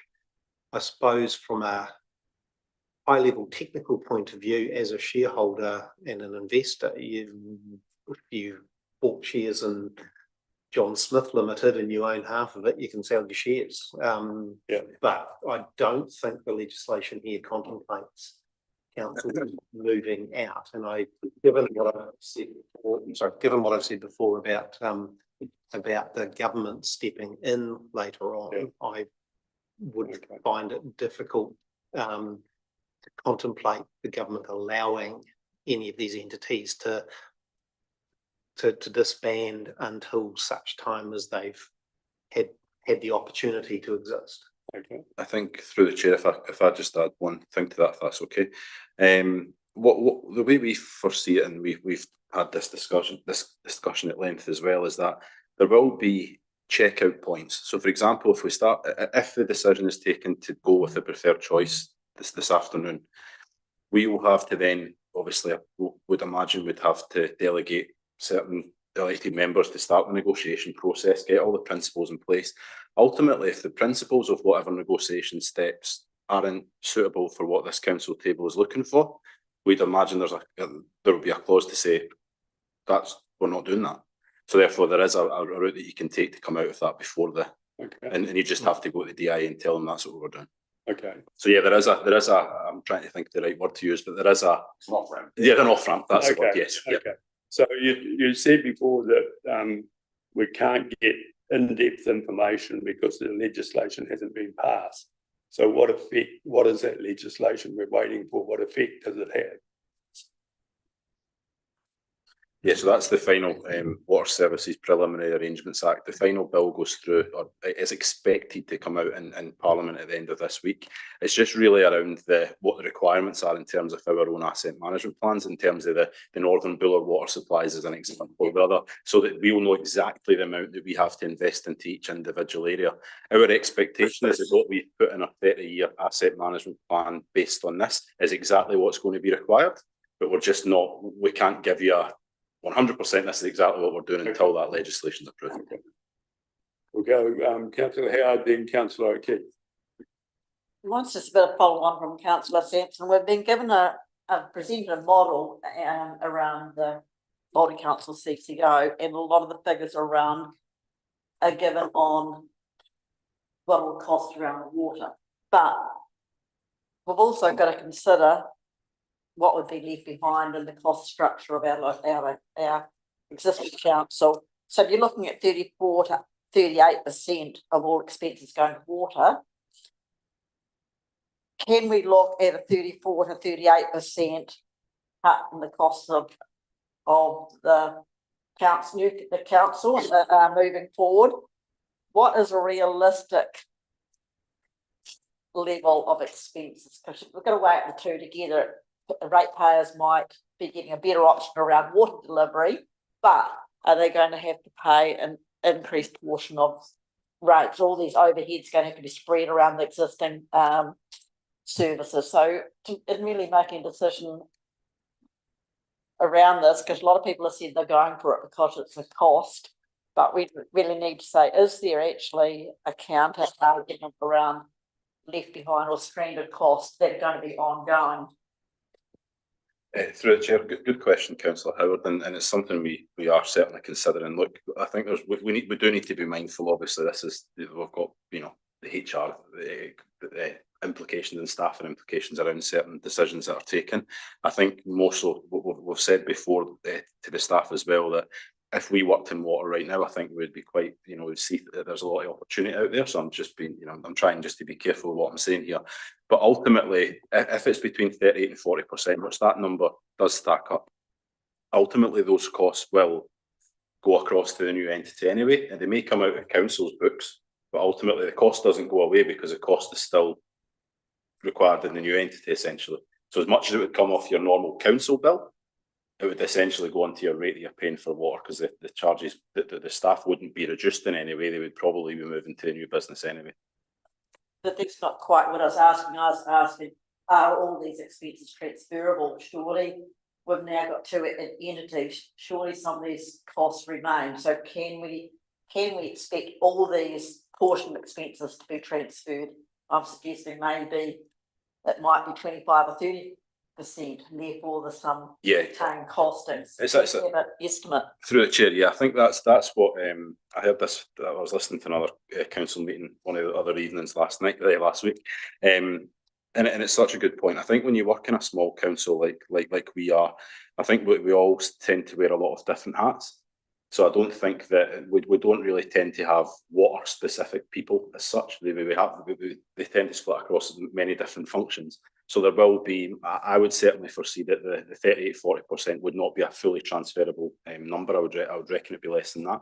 But I think around 20-25% is a good number, I would suggest. Can I just clarify through the chair? So John, the two options that are in front of council currently, is there any material difference between, as Councillor Howard's saying, between those two options in terms of what's left stranded?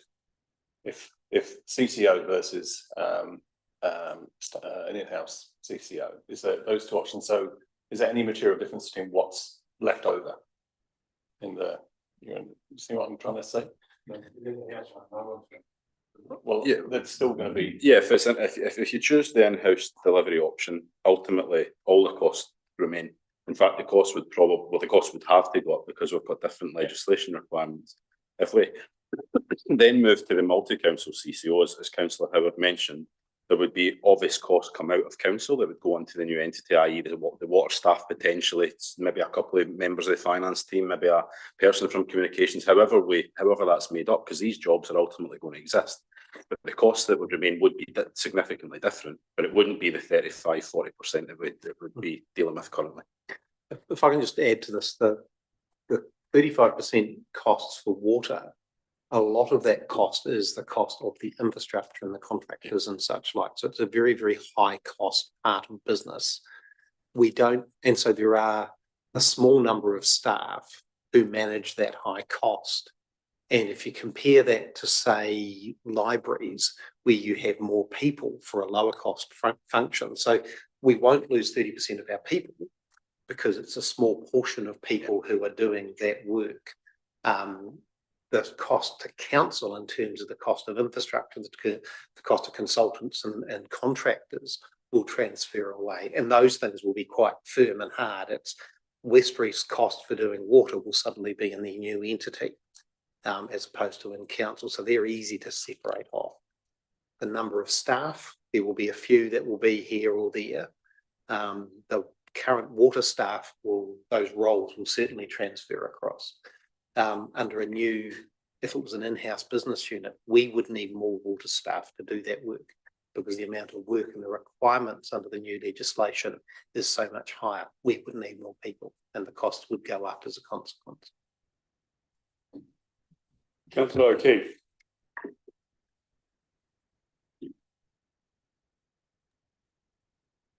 Hi guys, through the chair. I suppose too another aspect of this is when we're listening to our people speak, it's around that representation for our rural areas, and it's just having another layer. And from what Hemi was saying, also, Christine, it's like our rural communities are quite concerned because it's a struggle to get their voices heard now. How will that, I suppose the rhetoric is that they're feeling like this could be getting worse if we have a multi-council CCO. And what sort of representation are we going to have for our people on this board? Through the chair, a very, very good question, councillor O'Keefe. I suppose my answer to that is, if we go with the multi-council CCO, we are joining up with other regions that also have similar remote communities. So therefore, that aspect will be common across all of the partners that we have. The control that council has will be set through the statement of intent or letter of expectation, and the fact that the combined councils will choose the governors of the new CCO. So the people that are chosen to govern that will be selected by representatives from yourselves and the other two councils, but the other two councils as well will have the same concerns that you're expressing as well. So with the right letter of expectations, then that representation can be maintained. And I do accept that there are always troubles. The smaller you are, well, the smaller you are in a bigger organisation, that can be more troubling. But I think there are governance options that can help mitigate that quite well. I think through the chair, if I was just to add one point, thanks, Anthony. Again, Councillor Keefe, I think it's a brilliant question, something that I think we all need to be mindful of. What we have been talking about already with the councils, our potential partners, is around the governance structure. Of course, that's a massive part of it, and we certainly foresee that it will be very much a three-way split. We foresee that there's going to be two elected, or two. In terms of the negotiation, we'd see it, there'd be two elected members from Buller plus the mayor, two elected members from Bray plus their mayor, and two elected members from Westland plus their mayor, depending on the decision that's taken. So we very much see that it's a third, so that we've got the same, and the community have the same level of say as in the decisions that are taken as they would today. Look, well, go. Oh yeah, thanks. Yeah, I just really hope that whatever entity we end up with really do actually listen and want to work towards the most cost-effective choices for our smaller communities. We don't want another Waimang, especially in our areas that just do not have the capacity to pay any more targeted rates. So I just really, really hope that that actually happens. Thanks. Yes, and you want to push? So just a couple of questions, one carrying on there from Tony. There was a suggestion, and I suppose that can be looked in the future. When you hear Ms. Carter or whatever today talking about $10,000, I mean, that just can never happen. So this entity could take on the idea of averaging costs across the whole district. So it wouldn't be placed on especially the smaller communities. The second one was with the difference between the in-house one and a combined CCO, is the costs equated into that, some of it on the in-house one, is it for the fact that you wouldn't be able to borrow over a longer period of time? So therefore, if we go for an in-house one, your rate will have to go up a lot higher over shorter periods of time. Through the chair, thank you, Councillor Grafton. Yeah, I certainly was listening to Ms. Carter earlier on, and I do agree with her. I think the cost to the Little Wanganui ratepayer at present in $10,000 is obviously a significant amount of money. So my suggestion for the council table, and I think we'll probably cover this off this afternoon at 3:30, would be that for our annual plan or potentially our LTP amendment taken on based on the decisions you take today, my suggestion would be to do a pooled water and for the whole district first of all. That'll be the first part of it, because then that will take away, obviously, your Westport ratepayers and or the bigger regions can then help the others. I do foresee that being a way that potentially would work in a new entity as well. However, what we haven't, what we've been clear on from day one is that we haven't considered price harmonisation, cost harmonisation yet, because there was a lot of questions around, well, do you know, would that mean that Buller would be funding Westland? Would it mean that Grey would be funding Buller? So we wanted to make sure that we would sort the district-wide cost out first, and then that would come later. I think potentially harmonisation will come, because it might be the best thing in terms of cost, but that will be ultimately up to the new entities that are taken to do that. Certainly, we've not modelled for any harmonisation as of yet. But in terms of our region, in terms of places like Little Wanganui, I would be suggesting that as part of next year's annual plan process to look at doing that, because that is probably only the significant way you're going to make changes to the cost for these ratepayers. In terms of the question, sorry, Councillor Grafton, could you repeat your second question? I was just trying to get the first one. Sorry. The difference between the in-house one costing, would rates have to go up a lot higher over shorter periods of time? But the fact you wouldn't be able to borrow a lot as long as the combined CCO. Yeah, again, Councillor Grafton, great question.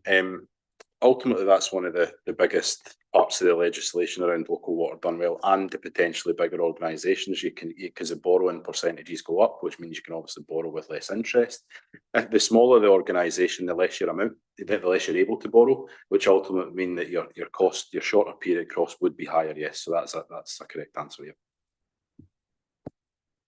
Councillor Westman. Thanks, through the chair. So under the multi-council controlled one, would we still have a say in who does our R&M and build, or is that a coast-wide thing?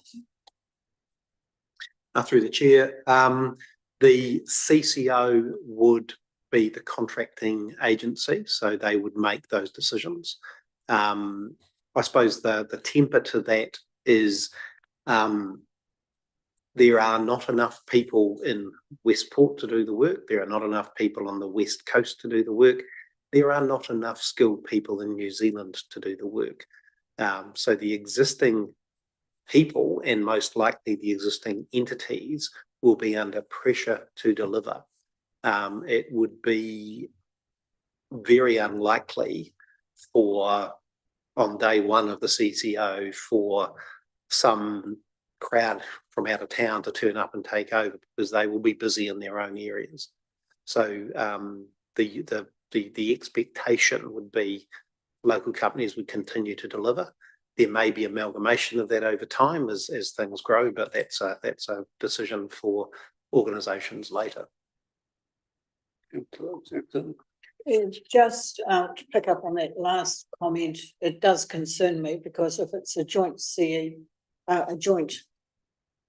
outfit, they would go out to tender. So if somebody over the hill puts in a better tender, just like we've seen previously here. So, but that wasn't my question. You keep saying that it's going to be additional costs because of the increased demands that are going to be put on us with legislation. So what is this legislation that's going to create so much more time? So there's probably two key aspects to the increased costs. One is the requirement for the drinking water quality has to increase. We've got a lot of that in our LTP anyway in terms of what those costs are, but the Tamata ROI will have specific requirements for drinking water standards for everything, and that will change and increase over time. The other aspect, and I think this is where a significant amount of the cost is we, like most councils, have significantly old infrastructure that is starting to fail. And we heard that from John Bougen earlier today. You know, we've got 100-year-old pipes which are starting to collapse. And it's not isolated, it's all over the place. So the requirement under our asset management plan to identify and replace those pipes and get them up to a suitable standard is a massively expensive undertaking. And that's where the the bulk, I think, of the increased cost is going to sit, just getting the infrastructure right. Councillor O'Keefe. I suppose, we have to wait for the legislation to come in before we can even make changes and hard decisions. But, it is called local water done well. And we need to have strong provisions in this, whatever entity to make sure that we keep it local contractors, because there is going to be big changes.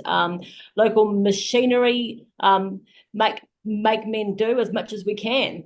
This is the whole point of this, to be affordable, not outsourcing to all kinds of contractors over the ditch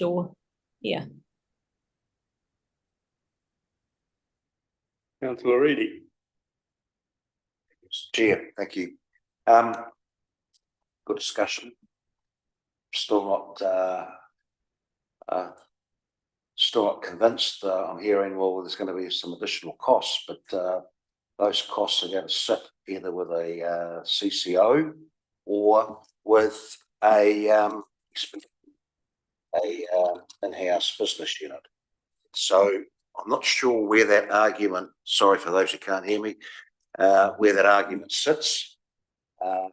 With a CCO, yes, there's going to be more costs in terms of the overhead. We've mentioned before, CEO, CFO, COO, some admin support, and a figure was given before of about 700,000. So that's a straight divide by 3. But the talk of, just mentioned, heard before about cross-harmonisation, or cross-subsidising, whatever you want to call it. When we started this discussion initially with Top of the South and then with the West Coast, I heard it said that there would be no cross-harmonisation. I heard that there would be that we would not be subsidising Westland and the like. Now, if that's changed, or if we don't know what's going to happen there, am I hearing we've got cross-subsidisation? Through the chair, no, Councillor Reedy, just to confirm what I was answering Councillor Grafton's question. Cross-harmonisation is not in any of the costs that we've prepared. Price harmonisation is not on the table. Okay. That's right. So what I'm hearing at the moment is that there is no cross-harmonisation, no cross-subsidising. I hear that. So when a new enterprise is set up, the first thing I'm going to do is set up a new GL. And the costs for each of the 3 district councils, as we know them, will be put bang, bang, bang, because there's no cross-subsidisation. They will have their own balance sheet for all of that. So I'm going to call it pigeonholing, you can call it business units, you can call it cost centres, whatever. But that's how they won't just have one general ledger for everything. So it'll be pigeonholed. So then we look at the borrowing. So what I'm hearing is that if there is no cross-subsidisation, then we'll harmonise, I'll call it subsidisation, sorry, but basically when we're looking at the Buller, we obviously have to become a guarantor, which is fine. When borrowing is undertaken either by the proposed CCO or a single business unit, SBU, standalone business unit, sorry, either way, we are restricted in terms of the borrowing capacity, because we're not going to be able to borrow on behalf of 3 units. It'll be on behalf of Buller District Council. Can I just finish, please? I see you nodding your head. But you can't tell me that if we're going to have standalone, that the likes of the CCO is going to be able to borrow $10 million and spend it on Buller, but the whole CCO will share those costs. That's cross subsidisation.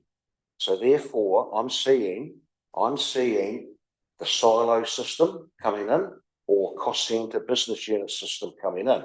1, 2, 3, and at the top you'll have 4, being overheads, your management structure. I cannot see at the moment now, as far as Buller, for example, if we're standalone business unit, or if we go CCO, we are going to be restricted as to the amount of money that can be borrowed from LGFA. And that money is going to be based on debt to revenue ratio.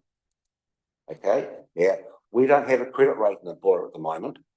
So we're going to have to go out and get a credit rating. I don't know about Westland and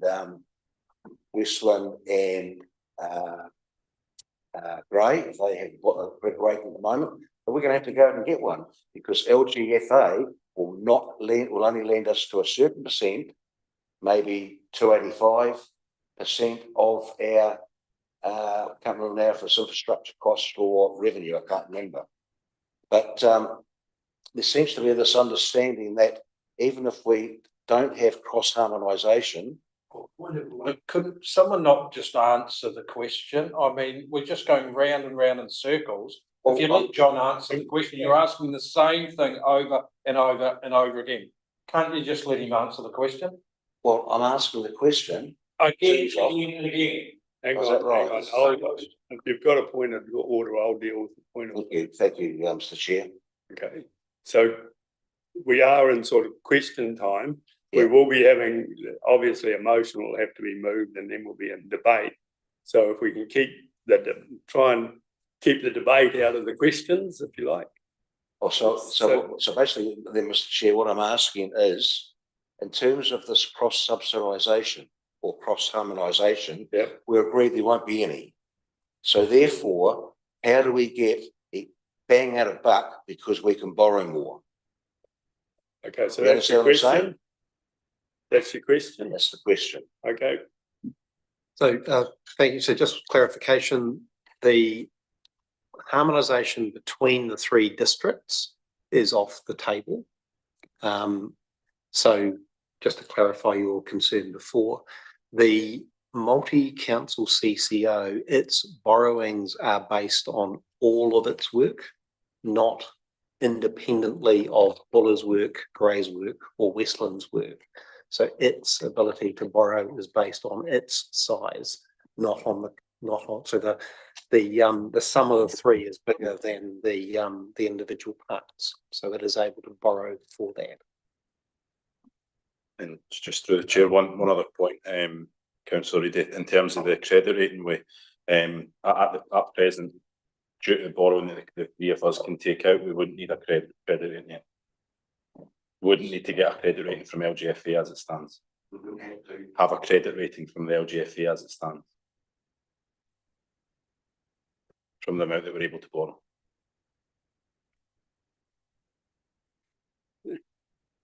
So anyway, so what I'm hearing in that case is that regardless of the no harmonisation, but we can go out and borrow. We can go out and borrow on the basis of the total asset value. Yeah. And that cost is going to be shared against all 3 districts. Well, that's harmonisation for me, because you monies that is spent, so borrowed for Westland or borrowed for Buller, I'm hearing that it'll be spread against all, but yet we're saying there's no harmonisation. So we've got no proof, sorry, Mr. Chair, of what has been said by Mr. Blom. So we've got a difference of opinion, obviously, and that's what we'll weigh up in the, when we get into actually the debate about which one we're going to choose. So I'm happy to let that lie at the moment, rather than try and resolve this difference of opinion, if you like. We're after information, because I think we need as much information as we can gather before we actually have to make this decision. So we're in the information gathering phase at the moment, rather than the debate about what's right and what's wrong and what's going to happen. So just more clarification, you've got. Please, I may. But what I'm hearing now, Mr. Chair, is that I'm hearing a situation which has been provided and will therefore influence, help us influence our decision. Yeah, But what I'm saying, what I'm getting at is that I'm relying on you when the debate actually happens, when the motion's put and we go into a debate stage to actually highlight the fact that harmonisation will occur by default. Is virtually what you're saying. And the staff are saying there's no harmonisation, but there is, for the greater good, we're all going to pay the finance costs. And you're saying that's harmonisation. So I'm relying on you to bring that up in the debate. Thanks, Mr. Chair. With the multi-council control, I know Hokotika's got a whole new surge system that they have to put in. Are they able to go up? So what happens if they go above that 285%, or is that across the whole councils, the whole 3 councils? You guys listening here? Sorry. Just under the multi-council thing, like Hoki's got a big ticket item coming up, a whole brand new system for the whole sewer system for the town. So what happens if, is that 285% across the 3 councils or just the one? So that the new entity will have that borrowing capability. So it's not council by council. And just one thing to add, it's just through the chair, it's not 285. I was just picking up on Colin's point. The borrowing limit for the CCO is significantly higher than that. I think it's between 300 and 400.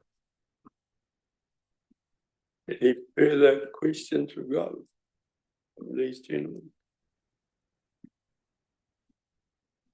Just in terms of the influence, if we get back to that question, what influence ratepayers are going to have.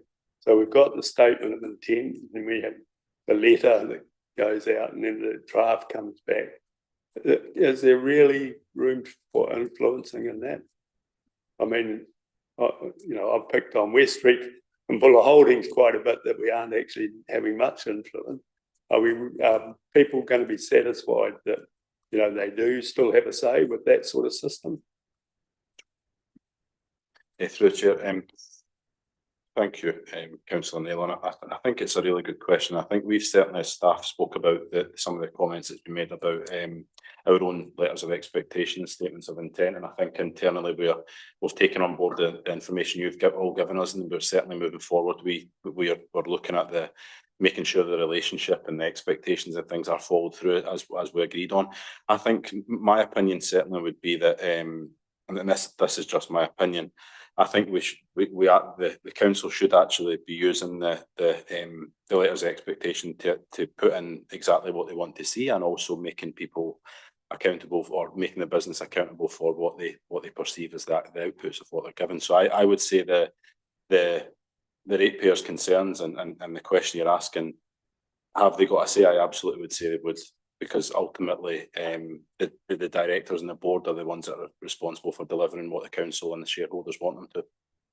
And it would be up to the council to make sure that happens. So in terms of the 2 options, is one more favourable in terms of ratepayer input than the other? Through the chair, I think that's something that each of the elected members would have to decide on and amongst themselves. Honestly, I can't give you an exact answer to how that would look. All I can say is that the ratepayers, certainly from what the legislation states, is that the name of the legislation is local water done well, and I think that would have to be how it was done. If I might just add one through the chair, one comment. The legislation that will set a standard that must be reached. So as opposed to now where council has the ability to say yes or no to funding, even an in-house business unit, if it has to do some work, it has to be given the money to do it. And the legislation demands that, and that's a different model to how council has always operated. And it's probably one of those nuances that people need to get their head around a little bit more. And it's something that I'm trying to get my head around, but the in-house business unit, if that was chosen, has to be more independent than we currently have, just to deliver the legislative requirements. And it will still have the Commerce Commission looking and making sure it's delivering at a financially sustainable way, and it will have Tamata Arawai making sure it's delivering to the standard. So council's control over an internal business unit will reduce compared to what it does today. But in terms of the standalone CCO and a joint CCO, same mechanism applies. Correct. Yes. And one more thing, just to add to Mr. Blum's comments, that ultimately the standalone business unit is significantly different to what it is now, because as we move forward, we currently pay a water rate, just a normal rate. It's a targeted rate. Moving forward, that's going to be a charge, and that water charge has to be ring fenced to that water part of the business. So ultimately, the water money that comes in that's charged on it has to be spent on water again. So that's all the Commerce Commission regulations and stuff. It's not like council would have the ability to then say, "Oh, that 3 million it was brought in for water, let's spend it on a new road." Well, we can't do that now, because we've got those targeted accounts. Yeah, but I'm just saying there is certainly differences there. I keep hearing water standards. So what are our water standards now, and what is desirable as a water standard, please? So the new legislation allows Tamata Arawai to set its minimum standards for water quality.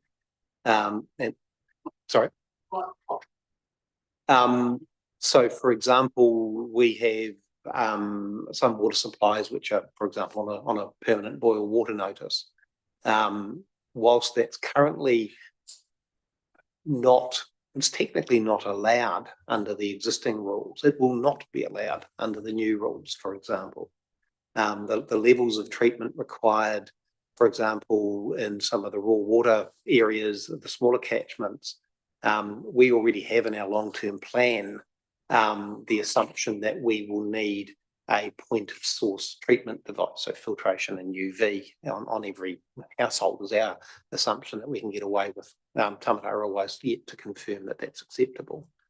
But the new legislation will give the regulators a lot more teeth to ensure that we do deliver that. So the standard will rise from where they are now. So are we likely to see a different standard for rural water supplies as opposed to urban supplies, which the consultation that closed a few weeks ago was to try and understand the best option for small raw water suppliers, and I think there was 500 households was the definition in there. Our submission was around being able to have point of source treatment as opposed to having to build a big treatment plant up in the hills somewhere for each of those. So if we go back to Christine Carter in Little Wanganui, the figures that the 10,000 that we reach, are they based on urban levels of supply or point of source supply?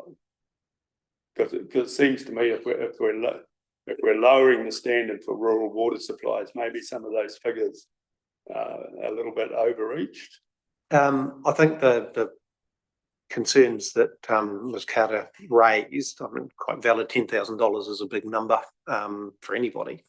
They were based on the fact that the existing infrastructure in that small catchment is at end of life towards the end of this LTP period, and the costs to upgrade, replace, renew that were put in there. I think the feedback we gave during the consultation, particularly at Little Wanganui, was that will be reviewed in the next LTP to make sure that it's a much more reasonable figure.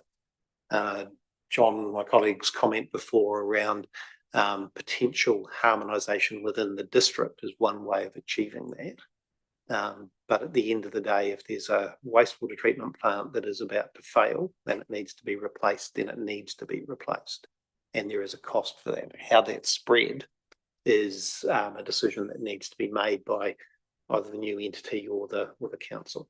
And there may be other options for that as well. I'm confident the $10,000 figure is not something that needs to be put out. I think if I had one thing through the chair, I think certainly my expectation through all the, my colleagues around the country, I do foresee that the rural supply expectations will be as we've described to you. I'm not willing to certainly put my head above the parapet and say it absolutely will be, but I'm just saying my expectation is that it should be that. Because I mean, the minister has been clear and they've said we want to make drinking water as safe as we possibly can, but also we want to do it in a way that's actually even justifiable. Yeah. Okay. No further questions? I just sort of wanted to pick up on again that $10,000 and end of life for the sewage.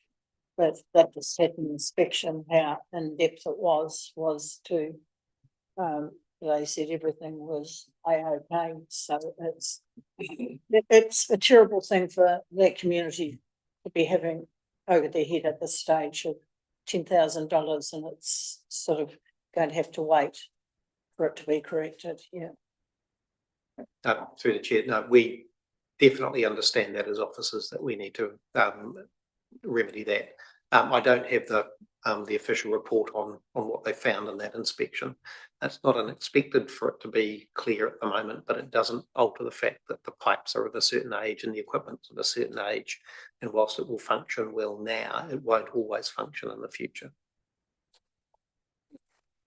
One of the submitters commented about how's it going to work considering every council has separate different rating systems of land-based or capital based. Assume at the moment where actually it's just pure property spread, it's not actually based on land or capital value. Is that the way it's going forward, or how are these rates going to be set?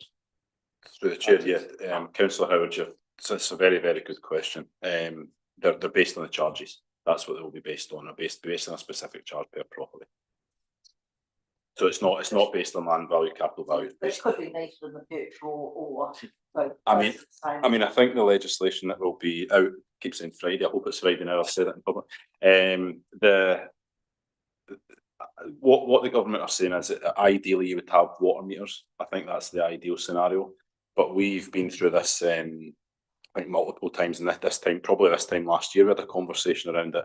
It's a significant cost. There is multiple benefits behind it, but really for a small rural town with a low rate per base, it's just unaffordable to do it. And then you Councillor Eadie. Yeah. Thank you, Mr. Chair. 2 questions. The standards that you're referring to before, Anthony, from the whatever that name is, they're going to exist. The increased costs there are going to exist whether we have a multi-district CCO or a standalone business unit. Yes or no? Correct. Okay, thank you. The other one is it was talked about before, if we did a standalone here, a standalone CCO, which I believe there's some out there you mentioned before. So a standalone CCO, I asked the question about whether or not, some time ago, whether that could ultimately fall under the umbrella of BHL. And I was told, no, the legislation does not allow that. I've been through the legislation in quite some detail, as you'd expect. So what I'd like to know, please, is are we able to have a standalone CCO in Buller, which can ultimately fall under the umbrella of BHL without us then having to have a separate board of directors, CEO, and so on and so forth, please?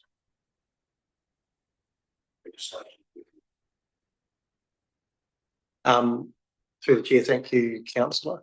I'm just going to make it clear, there's a standalone business unit or a single council CCO. We've discounted the single council CCO option as being significantly expensive compared to every other option. So that was not brought to the table. So we have the in-house business unit as one option and the multi-council CCO as the other option.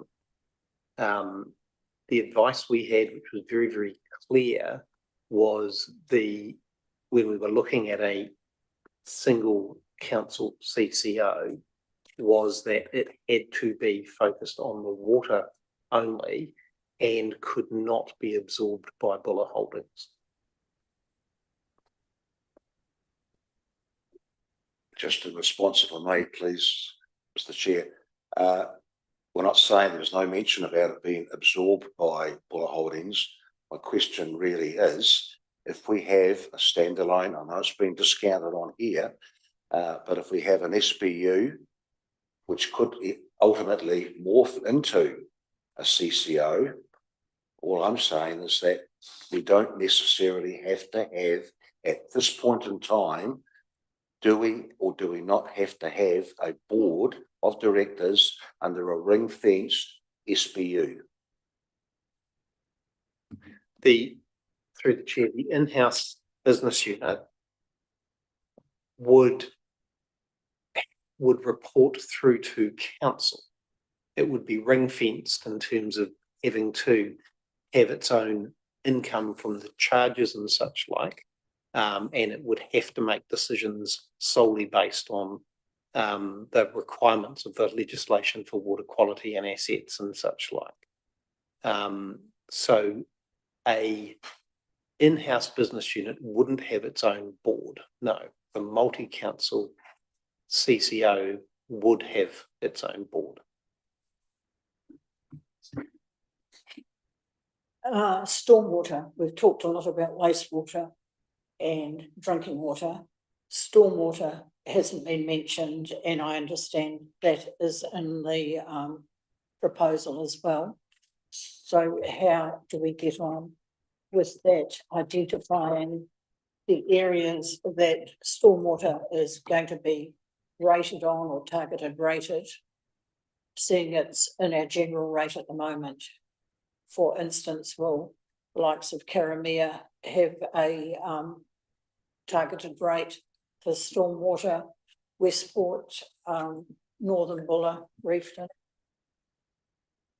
So through the chair, the conversations throughout all of the consultation was that stormwater would, firstly, it becomes part of the CCO, so it goes with it because that is an option. And the current general rating for stormwater in Buller would remain. However, council could choose to change that, or could choose to instruct or advise the entity to change that should it wish to.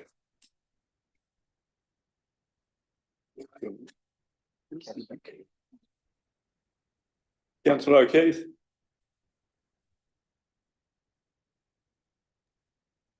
I know this is going a little bit off topic, but I just really want to ask while John's there, decommissioning supplies, where does council stand on that? I know that you're saying that it's complicated, but at the end of the day, it is a possibility.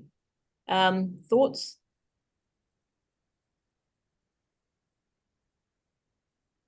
Thank you, Councillor O'Keefe. Yeah, I know this one's been, we've had quite a lot of conversation around this one around the table. The decommissioning of supplies can be done. Ultimately, there's legislation behind doing it. Ultimately, I think you need a vote of pretty much every member of that, the person that's that's connected. But in terms of the actual decommissioning of the supplies, if you want that to happen, you absolutely can do it. It is a long process, but if it's something you want to do, then the groups can come together and make it happen if that's required. But that's not changed. There's been no changes to that. It's still, if you want to decommission the water service, you can do it. All I said to you was that it is quite difficult to do, and it does require a lot of effort. But ultimately, if it's the right thing and it's the thing that's going to be most cost effective for the individual, all of the individual households connected, then certainly it can happen. Thanks, Mr. Chair.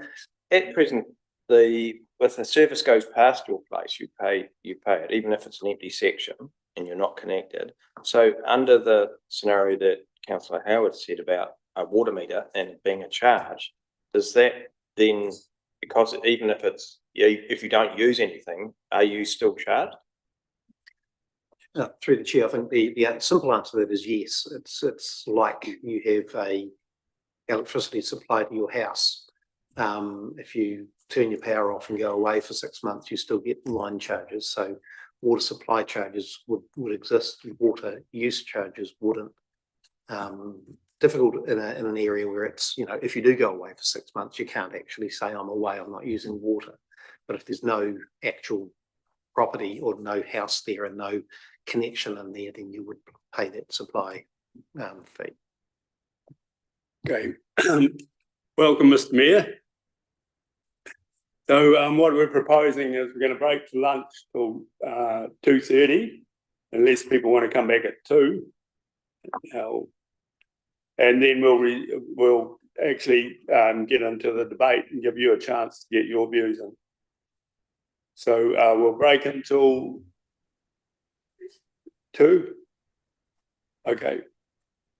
If I might say, single up the LTP at 3:30. If we come back at 2:30, it only gives us basically half an hour, 40 minutes. Well, yeah, so we're proposing to come back at 2 at this stage. So I'm happy with 2. Yeah. 2:15. Okay. We'll make it 2 o'clock. So adjourn the meeting until 2 o'clock.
Righto, thanks, councillors.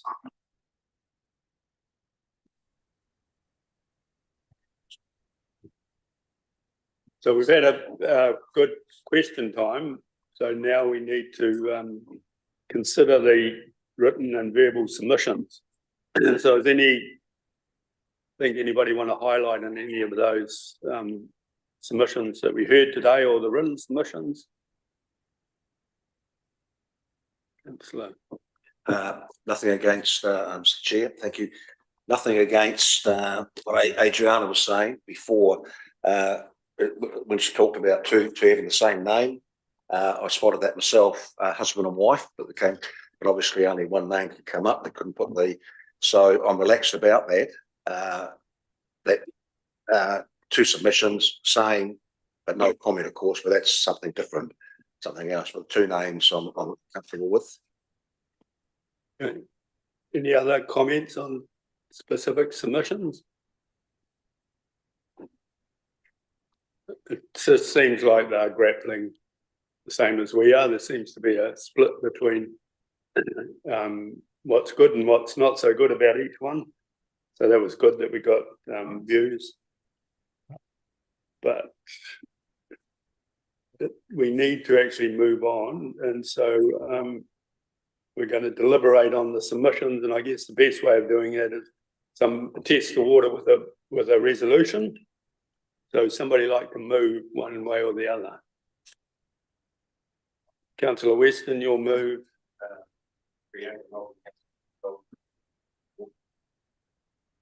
CCO.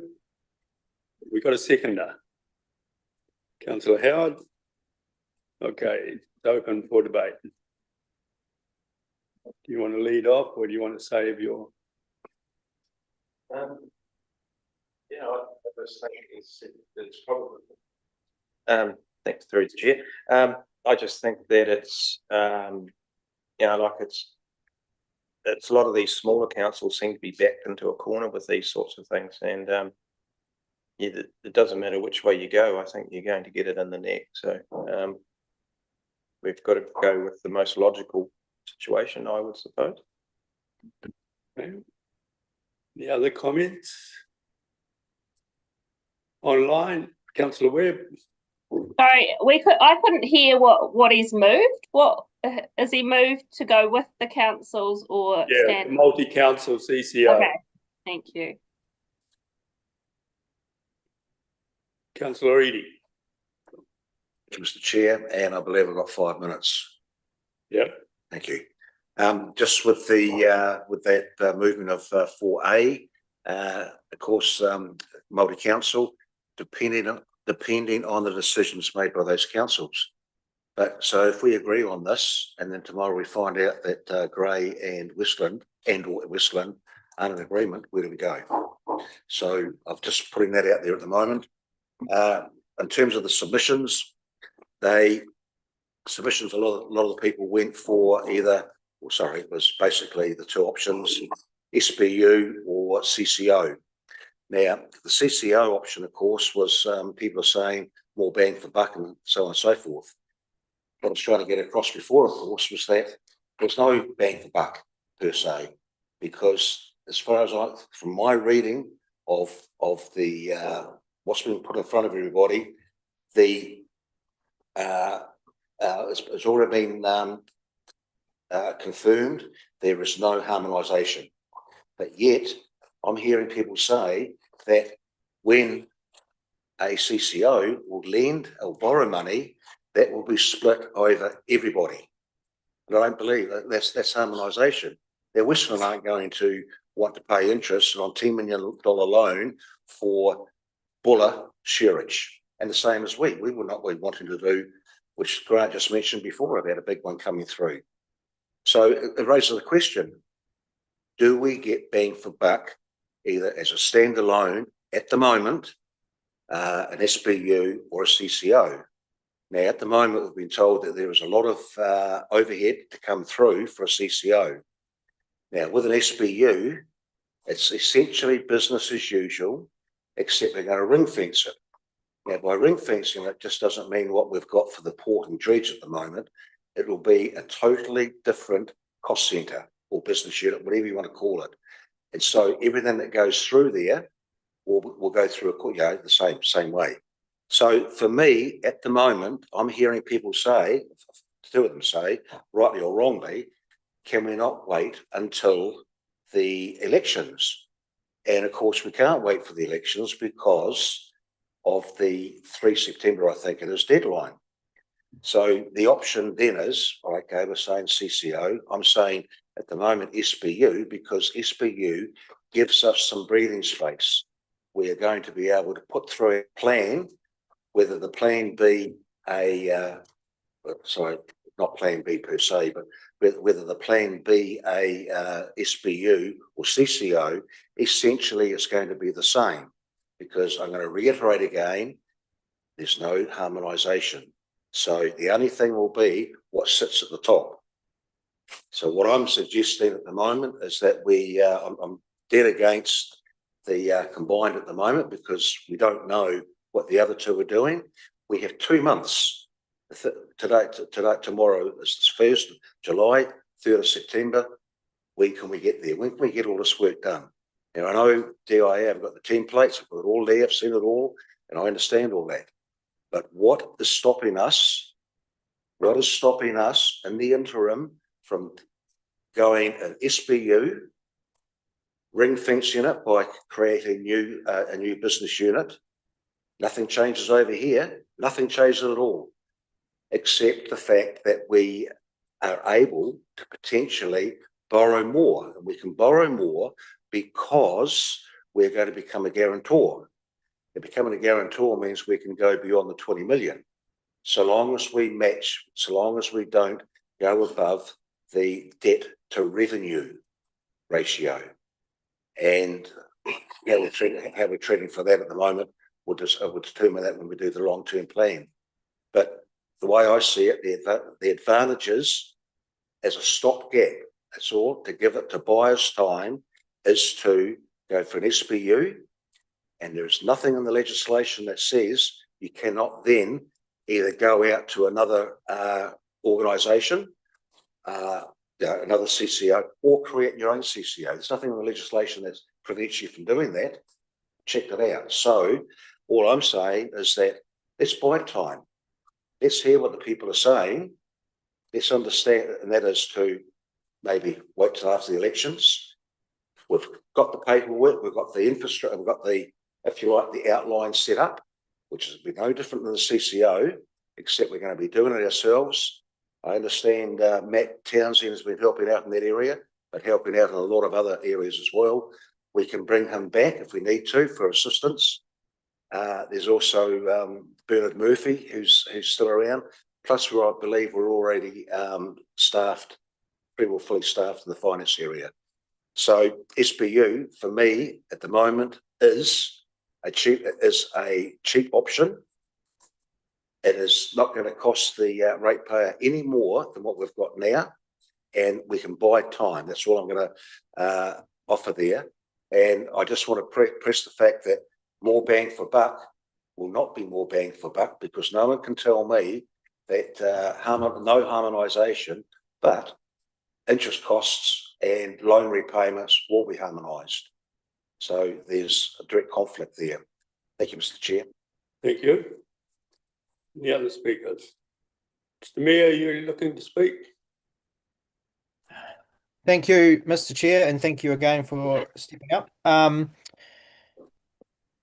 So yeah, I mean, I just want to cover off, I guess, what I've obviously been through all this quite a bit, and obviously in talks with the other mayors. Can you hear me okay? Yep, good. Throughout all this. So I mean, I think the challenge is what I picked up from the submissions is that you know, there's clearly mixed views, and I think there's a mixed level of understanding of what the government is actually intending to happen here as well. So I mean, there's no doubt in my mind that a multi-council CCO seeks to give us some scale and provides obviously that somewhat greater borrowing leverage, and definitely creates an entity that's more attractive to to not only contractors who want to be coming and doing the work for us, but the ability to procure the goods and services, the ability to procure the expertise, engineering staff to a much larger organisation, and that our own organisation isn't running its own engineering office while Greymouth is as well and Hokitika is as well. And remembering, I think that this is a national reform of the water sector, which is going to completely change the marketplace for those people from what we've had previously. So you know, those larger entities with a bit more scale will be paying people a lot more. It'll become increasingly difficult for small organizations like us to not only retain staff but to get people to come and work for us. And so all of that I think should be in everyone's mind as well. We're not talking about the status quo. But in the negative to a multi-council CCO, it's quite clear that you know, there is less direct control by council, by the people sitting around this table, and that's obvious. But I guess the challenge I would put to that is, how well has that really served our community up until now? You know, for various reasons, and I'm not going to cast aspersions on any previous council, but for various reasons, the councils had to make decisions they made of the day with the circumstance in front of them of the day. But in reflection, clearly there wasn't enough focus on the infrastructure, the Three Waters infrastructure, or we wouldn't have 130-year-old pipes that we didn't even know were about to collapse in Reefton as we had this year. So you know, I would have to challenge the idea that the status quo and the model that has been running, you know, for the last 30 odd years has necessarily served our communities that well. And I think our community is telling us that. They're telling us that our network is poor in places and hasn't been enough spent on it. So we're hearing that from them as well. The other thing around sort of what we're seeing from the broader central government direction is around places likes of Tasmania, where we saw 13 entities formed, which were effectively their shire councils, that over a period of not long, about 7 or 8, maybe 10 years, I think, formed into one, which is now Taswater, and from what I can gather, is perfectly adequately providing the network and investment that's needed there. Counter to that is an internal business unit, obviously. Again, I think a lot of the challenges with that are the inverse of the positives for the CCO. You know, you don't have that scale. You have that difficulty with recruitment. And like I said, you know, we are looking at a market that is much more advanced in terms of competition for the same people and the same suppliers of the hardware and the like. The other thing with an internal business unit is, and I don't know if it's been talked about with you guys in your questioning, was around the Commerce Commission economic regulation. And so that would become effectively another significant audit imposed on council every year over and above anything we do now, specifically looking at whether or not this council is actually delivering our water services in the most efficient and cost-effective manner compared to whatever industry standard that they choose to make the national standard. So in my view, we know we don't do that now. In fact, we know we don't do that by a long shot now. We're one of the most expensive places in the country for Three Waters services. So it's hard to imagine that setting up an internal business unit effectively with the same structure but ring-fenced would be defendable to the Commerce Commission if it was to compare that against viable alternatives, which would be joining up with others, some other forms of contracting out or whatever. I just don't think that it would be long at all, and we would be clearly well down the pecking order in terms of compliance with the economic regulation. And like I said, I just don't see how a standalone business unit would achieve anything much different than what we're able to achieve now. I think so. I mean, I think with all of that, I think the only other thing I'd cover is a couple of comments from Councillor Reedy, and I think harmonisation. So, I mean, again, harmonisation has not been, you know, we've agreed, or at least at a high level between the three districts, that our intention isn't that everyone on the West Coast would pay the same amount up front. And to pick up on Councillor Reedy's example, If there was, I think that the benefit of that is that if there was a specific example, such as Westland, where I think he used the example where Westland might have a significant project, and why would Buller want to fund Westland's $30 million wastewater plant or something? Well, that's exactly the point. With you're not harmonising, then Westland's rate being charged in the Westland district would be higher than it would be in Grey or Buller, and vice versa. So that non-harmonisation specifically enables there to be a difference in price to avoid the fact that you would be subsidising anybody. So that's kind of the point. But I think I would flag that it's pretty well known and pretty good examples that with scale comes far more strategic lens around how you are delivering work and how you are asset managing and the like, and that I think over time a new entity would be seeking to harmonise where it made sense, where the service level was the same. But that again, that could be something that could be written into the establishment documents that completely ruled that out if that was what council wanted of a multi CCO. And I think that leads to my final point really is that I think participating in the establishment phase of a CCO has real advantages. I think being a late entrant to an already set up CCO is a pretty weak bargaining point because effectively you then have no control over the appointment of directors. You have no control over the strategy setting or letter of intent of that organisation. That's already that chicken is flown, and you're trying to join after the Commerce Commission has probably told you, well, actually, 3 years ago you should have done this, council, because you're clearly not efficiently delivering these services as what your neighbours over in North Canterbury are, or wherever there's a competitor example. I think also government and DIA have indicated support in establishment costs to the tune of about $250,000, and I think that is already guaranteed to assist at least in some way for the current councils if they were to go down the multi-council CCO way. So I guess to sum up, I'll be supporting the multi-council CCO because I think our communities have demanded that we strive for efficiencies where we can, including things like working closer together with our neighbours and shared services and other ways that we can do that.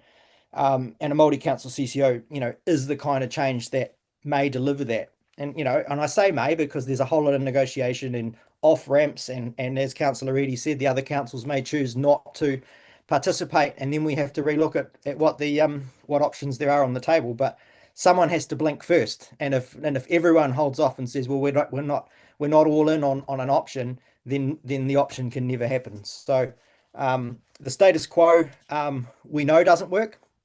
We know we're not competitive with the rest of the country in terms of our costs and the quality or otherwise of our network.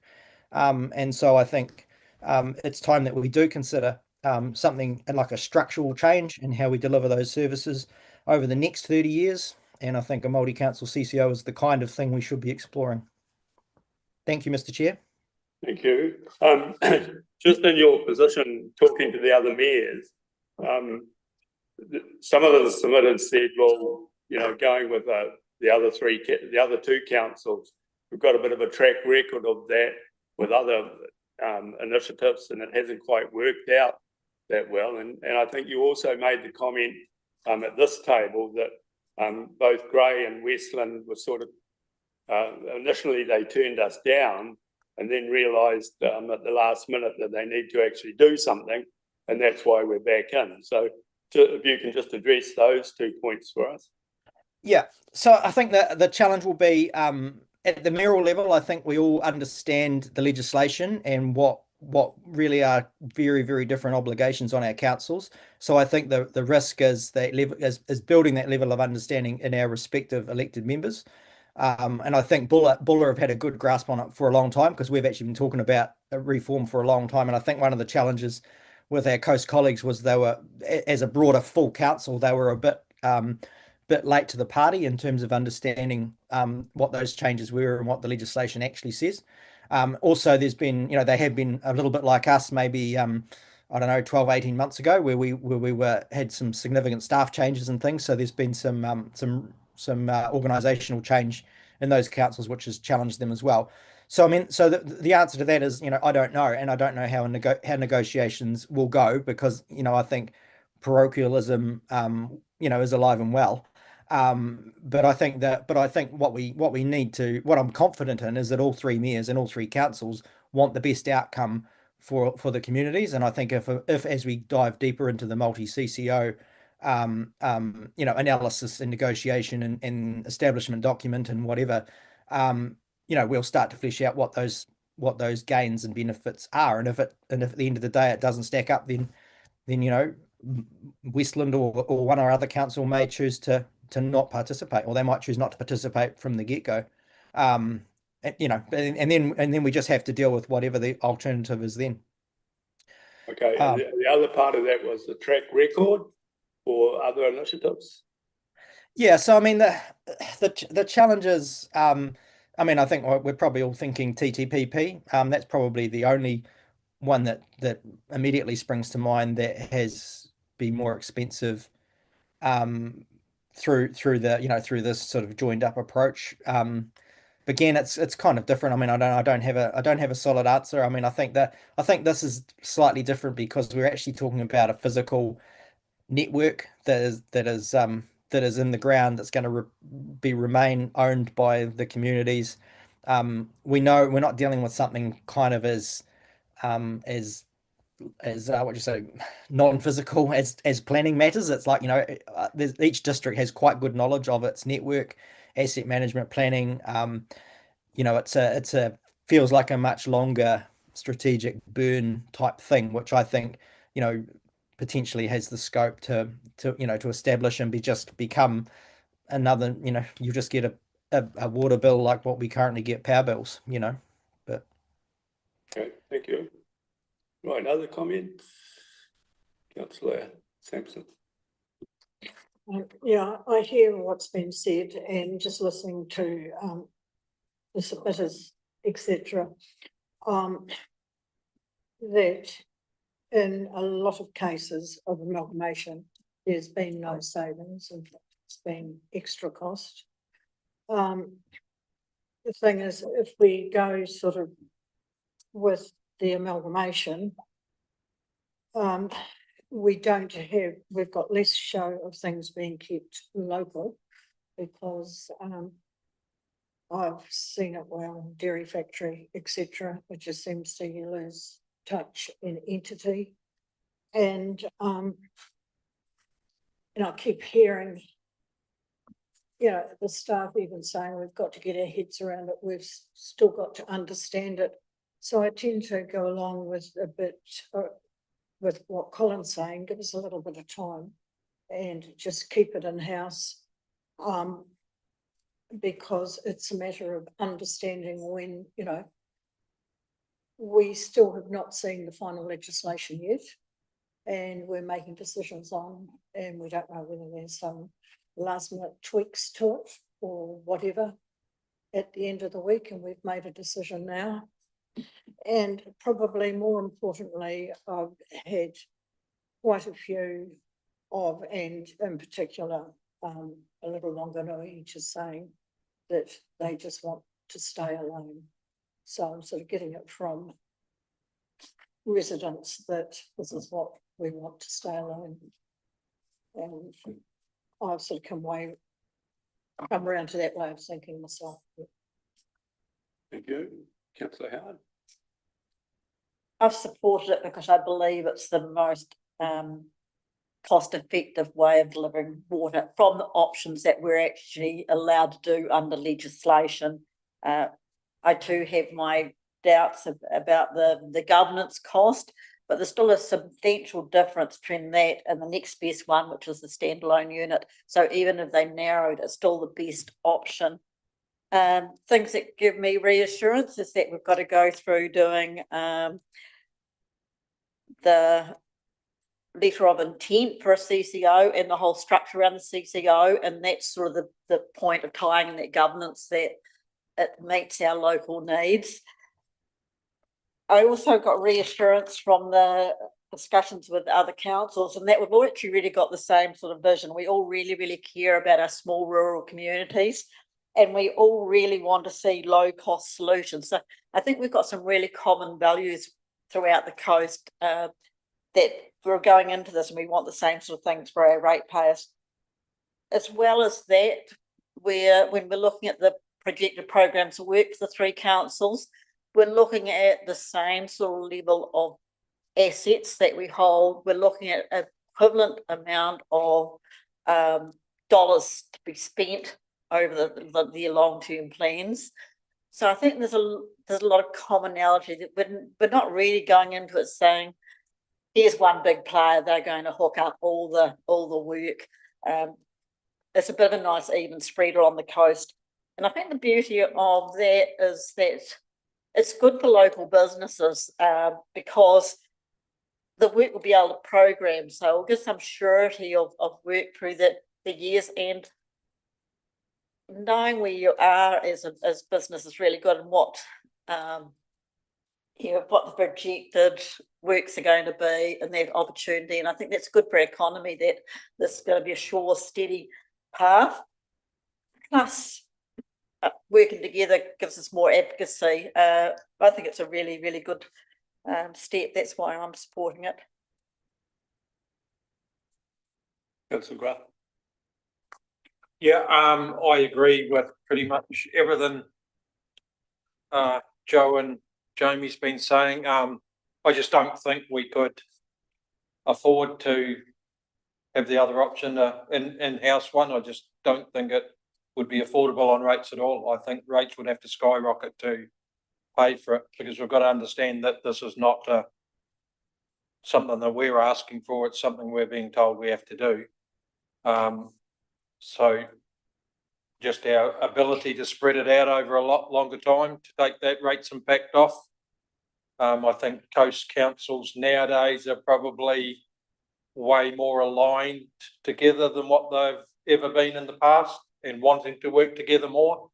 Again, whether it works, well, time would tell if we go down that path, but just as a financial option, I just can't see how the other one, it just doesn't compare financially. So I'll be supporting the combined CCO.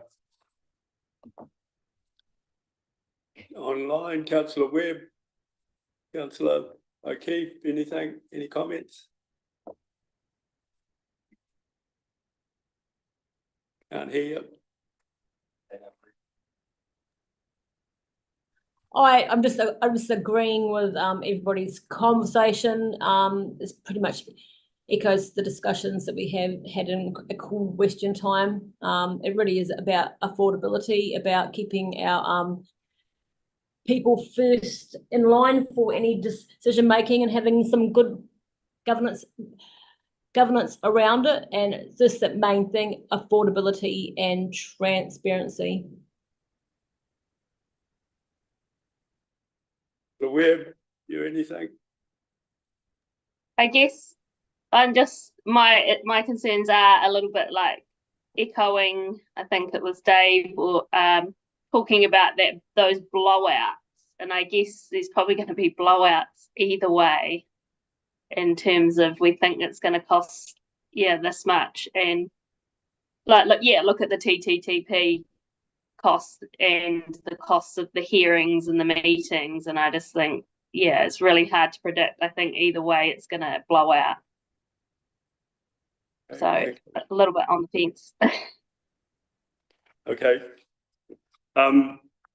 Just in terms of my view, I think if somebody said to me, well, we're going to have a CCO that's going to cover the distance from Auckland to Wellington, people would say, well, you're nuts, it's not going to work.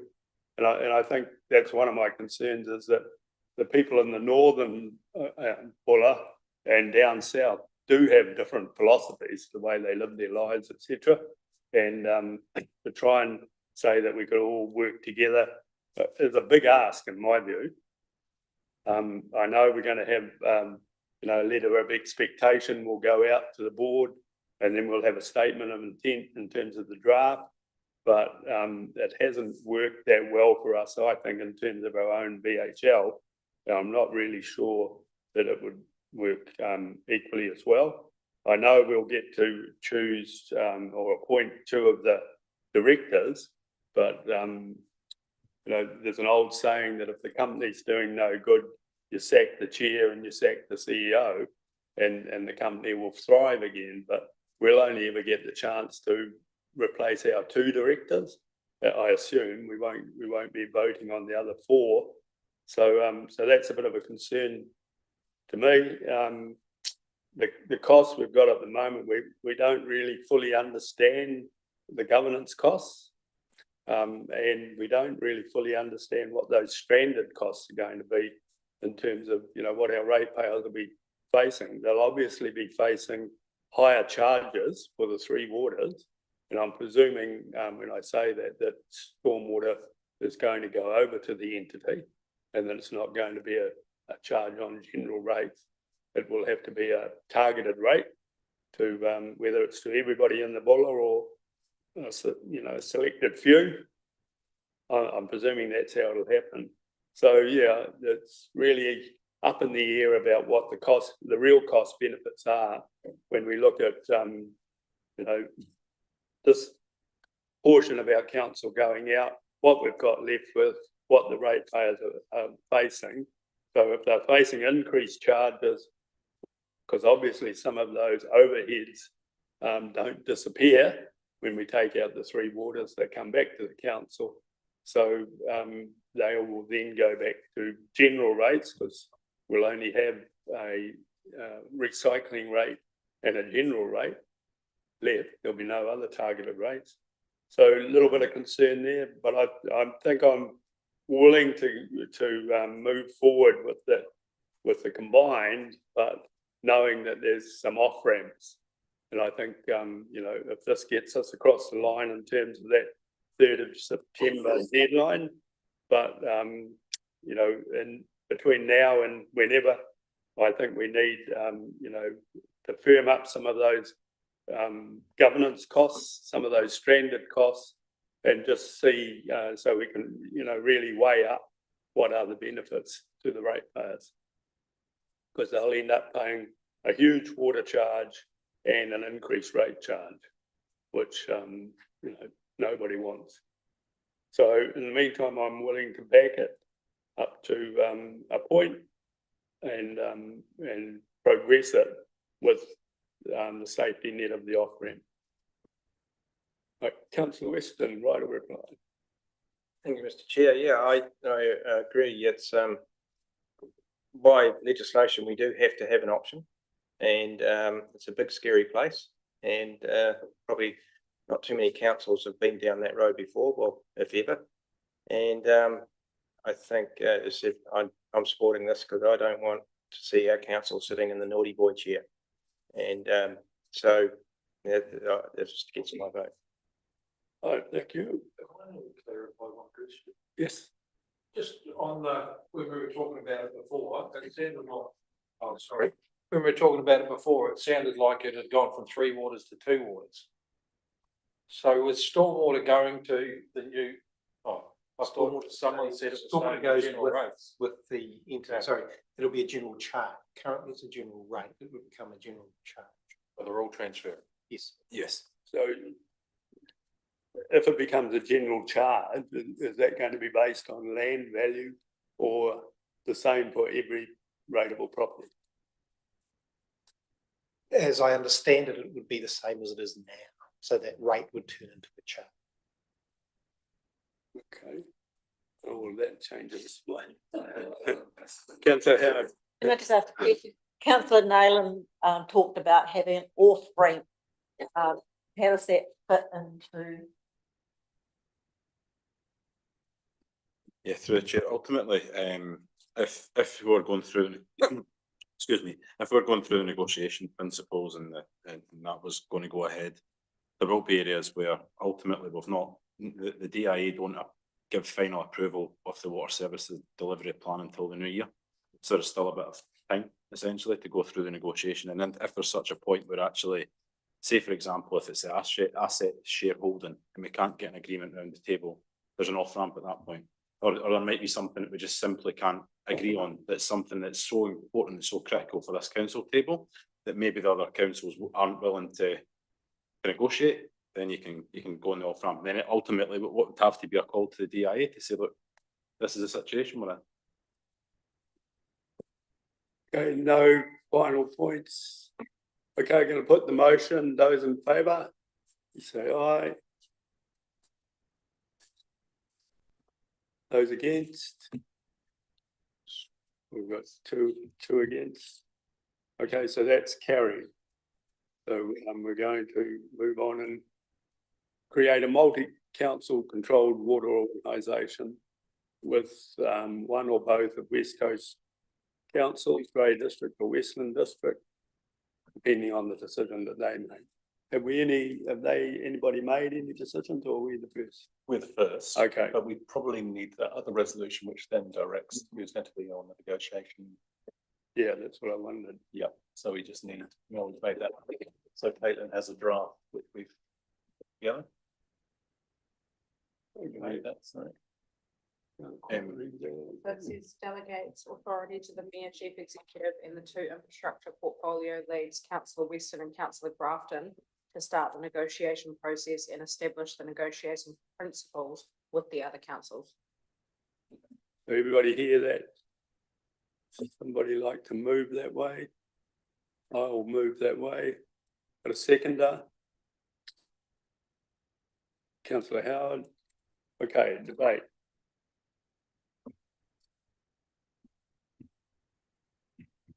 So this is a negotiating team with three, the mayor and two other councillors. I think, Mr. Chair, I just want to add comment really. I think it's just impossible. We need to have some kind of delegation, but I think my intent would be, or expectation would be, that delegation would be we'll figure out how we report back to the table and get some guidance from the table once we get a bit of shape around what are the key things that we, what are the negotiating points, I think. So my personal view, and I'm sure the other delegated councillors would agree, it's not the last you'll hear of the negotiations until there's a document presented in front of you. It will be, we'll have to work through whatever they are. Because I don't think this is going to be an easy task. I can assure you of that with the fellow councils. Any other comments? This might be further after we've resolved this one, but given that this decision from other councils coming in the following week, do we need a backup option put to the table at this stage? Probably not. I think we'll just deal with that if it comes to that, I think. Yeah.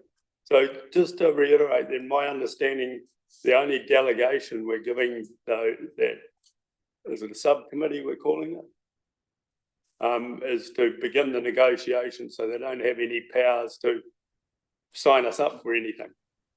Yeah, I suggest we call it a working group. It's far simpler. Working group. Okay. Yeah. Yep. Okay, any further comments? No. Oh, well, my right of reply, yeah, I'm happy that the working group goes ahead, and I guess the first job will be to get some reporting lines back to us, and then just we'll go from there once we see what lies ahead of us. So those in favour? Those against? So one against, that's carried. Right, I think we're done. There'll be no further business. So thank you for your attendance and your thoughts on this, and declare the meeting closed.